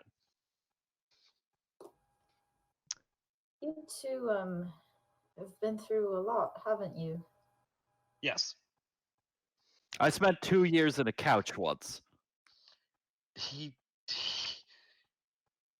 has said that, yes.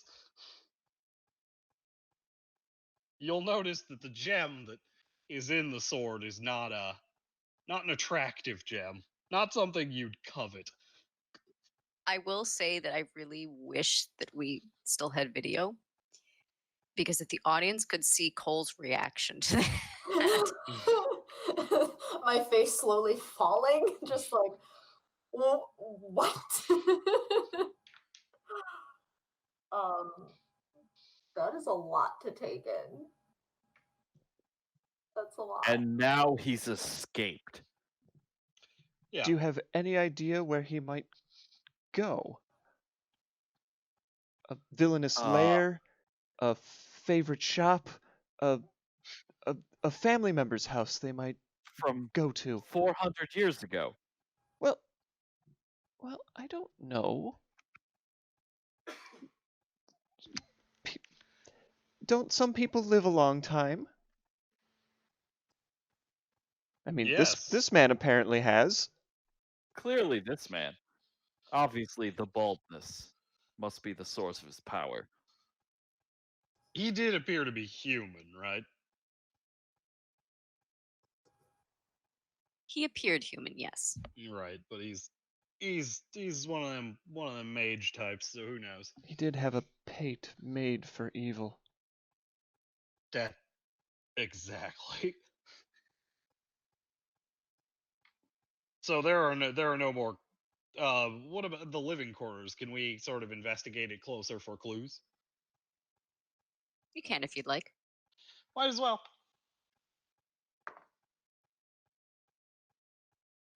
12.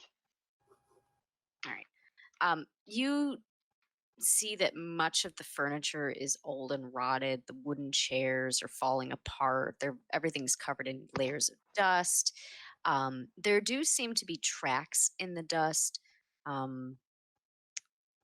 Some of them are yours, and others are much smaller feet, much larger. Potentially the cultists when they were first coming into the tunnels. Oh, But other than that, there really isn't much use of anything that's in this room. I would actually, whenever I get a minute, I'd like to go to the dead cultists. You can go ahead. Oh, fuck. Wait a minute. I don't think I can do it. It's a first level spell, isn't it? No, Speak with Dead is 3rd level. Yep. And clerics don't get anything back with a short rest, right? Nope. Ah, Don't worry, we'll just drag a dead body with us till we get a long rest. Oh, I wouldn't want to cast anything in front of. Especially not anything Reassurance. like that. Oh God, no! I feel like necromancy might upset them. A thought occurs. And you'll have to excuse me. There must be grit and grime in my gears or something, but did you say in the War of Seven Hells you were supposed to protect the Spellweavers? Yes. It was my sacred duty. And you failed in that. I was transmogrified into a gem. That Wait, rub it in, 8. So you failed. Would it stand to reason the Spellweavers are dead?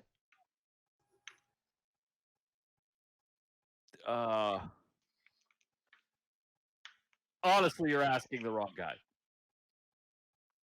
Probably. But then how did we win? Abla was a Spellweaver. that why you referred like- to her by a name that maybe you weren't supposed to refer to her? She told me her true name was Selah. Do I know that? Go ahead and make an intelligence check for me. Just because Oh, you lose a fight doesn't mean everybody dies. You can retreat. clearly you're not fighting hard enough. Depends on the battle. Some are smart enough to retreat. Some go into hiding. This Oh, is what that's happened with the Spellweavers. Ah. They lost the battle and they retreated into hiding for 100 years. That would stand to reason, yes. What'd you get, Tuck? He got a 4. He's muted. Uh, no, you don't recognize that. Good old Tuck shining through. Just like the gemstone in his sword hilt. Such burn. Oh my god. We need someone needs luck points. Of course, I burned all of my luck points now, but well, what do we do now? I mean, she did live with the Asharans. It's possible they know someone there knows more about her. Maybe another librarian. From what I understand, she was very secretive. They did not even know her true identity. I can't imagine they would know anything useful. Would nothing? The Spellweavers are like specific to this plane, right? Like that's not anything that strikes a chord. I'm assuming.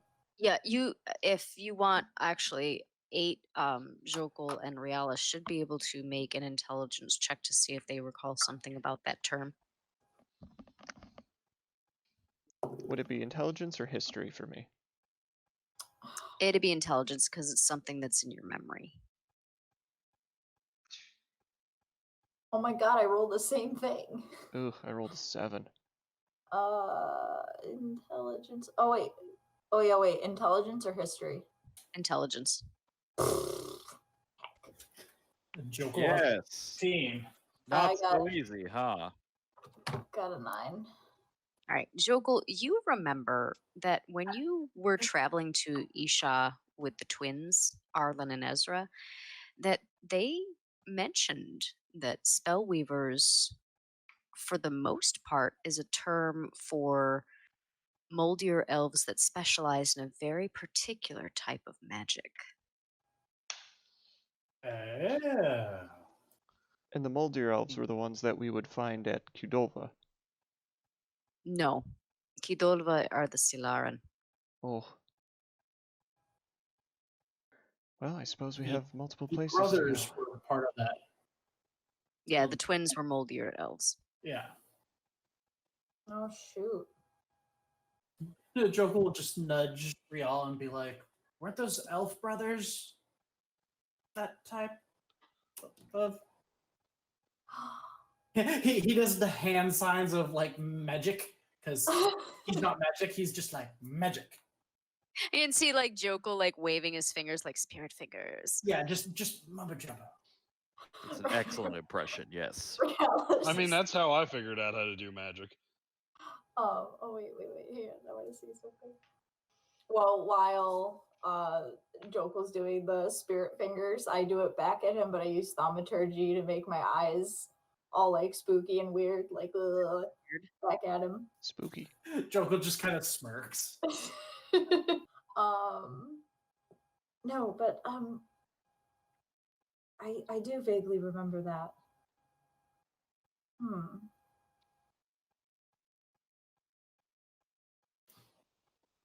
Is it perhaps a trait limited to elves of this realm? It might be. How many elves were in the town? I was not... In Isha? Yeah, I wasn't paying attention to... I was more keeping a wary eye on not stepping on any toes and obeying their customs rather than sightseeing and taking in the populace. If there were half elves or elves among them, that could explain some things. I don't think I recalled seeing anyone.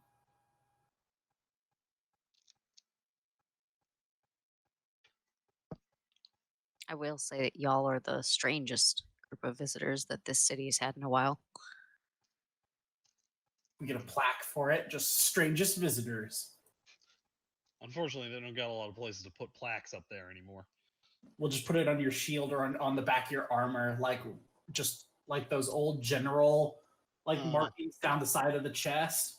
We're just gonna put like little plaques all across your armor.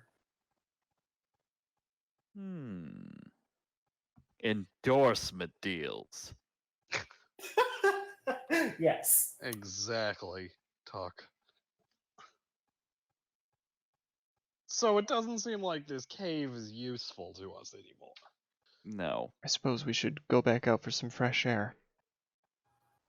Yes. What And figure out what we're doing next.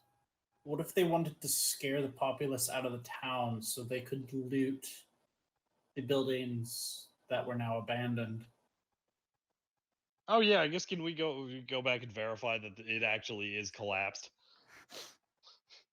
Is the town destroyed? I mean, if they specifically collapsed only some rooms while avoiding, like if they wanted to search the library, they would collapse the cavern away from the library so they could loot the library once everybody's been scared away. Possible if they had that much control over it. So, I suppose, 8, you are familiar with this woman who has been abducted. Yes. Do you know where she lives? Perhaps she keeps a journal or notes or something. She told me she needed to rest. I believe... I may be mistaken, but I believe the librarians lived in the library. How gauche. Okay. Perhaps someone can lead us. An excellent idea, Tuck. I turn quickly, without saying anything more to you, and just head off to find someone wearing the librarian's robes in and amongst any people still hanging out. I follow him. Yeah. Clank buddies. Clank it away. Clomp, clomp, It doesn't clomp, take you clomp, long clomp. once you leave the tunnel. The librarians are assisting the guards and getting people fed, getting people blankets. And they're very obvious in their dark robes and red gloves. The red gloves. Excuse me, and I tug on the sleeve of one of the least busy-looking librarians. They turn to you. Hello, I am 8, and I am friends with Abla. They nod. I was hoping you might be able to go with me to the library and show me to where Abla stayed. I am sorry, says a masculine voice. The princess does not want anybody going into the city. I see. Then I will ask the princess.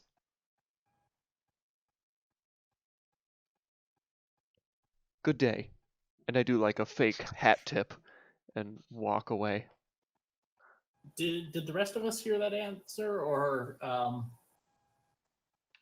is I it mean, the I was librarian following. himself? If you followed up next to 8, you would have heard that, yes. Okay. Well, at that point, Joker would be just like grab 8's shoulder and like slow him up and just be like, whoa, whoa, whoa. If the princess doesn't want people going back in town, chances are, as outsiders, she's going to tell us no. in this situation, it might be better to go of our own will and ask for forgiveness rather than permission. You would sneak in? We have reasonable cause to do so. We are helping evacuate civilians. We were looking for stragglers. While I understand your ruse, the princess did say that she would give us anything we asked for as a reward. Perhaps Yes. we can use that good favor from her. Or Jokel I can use mine. Just a thought. Of course, and it is an excellent thought. I would not know where to look, and I would hate to waste time or risk the lives of my friends in a crumbling ruin. To the princess! So we talk to the princess then. Seems like it. Excellent. All right. You find the princess not too far from where you left her. She's still clad in her armor, but she's directing people and she's talking to citizens to make sure that, you know, if any family members are missing, that they're accounted for. And she sees you approach and she stands. Yes. Hello, princess. I bow. I Also bow. apologize for asking for something from you in such a trying time, but my companions and I have reason to believe that the woman who was abducted from the library has a very important role in the events that have transpired here. And we had hoped that you might allow us to visit her quarters in the library and see if there might be clues held therein.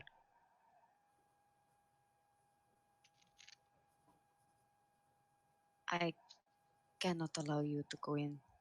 Not this evening. Once things have settled down, in the morning, you may go in and you may explore. My eyes light up. Thank you so much. That is exactly what I had hoped to hear. But, and she raises a finger, you will go under strict guard so as not to disturb personal belongings. Understood? Yes. I understand. I would mean no disrespect to your people.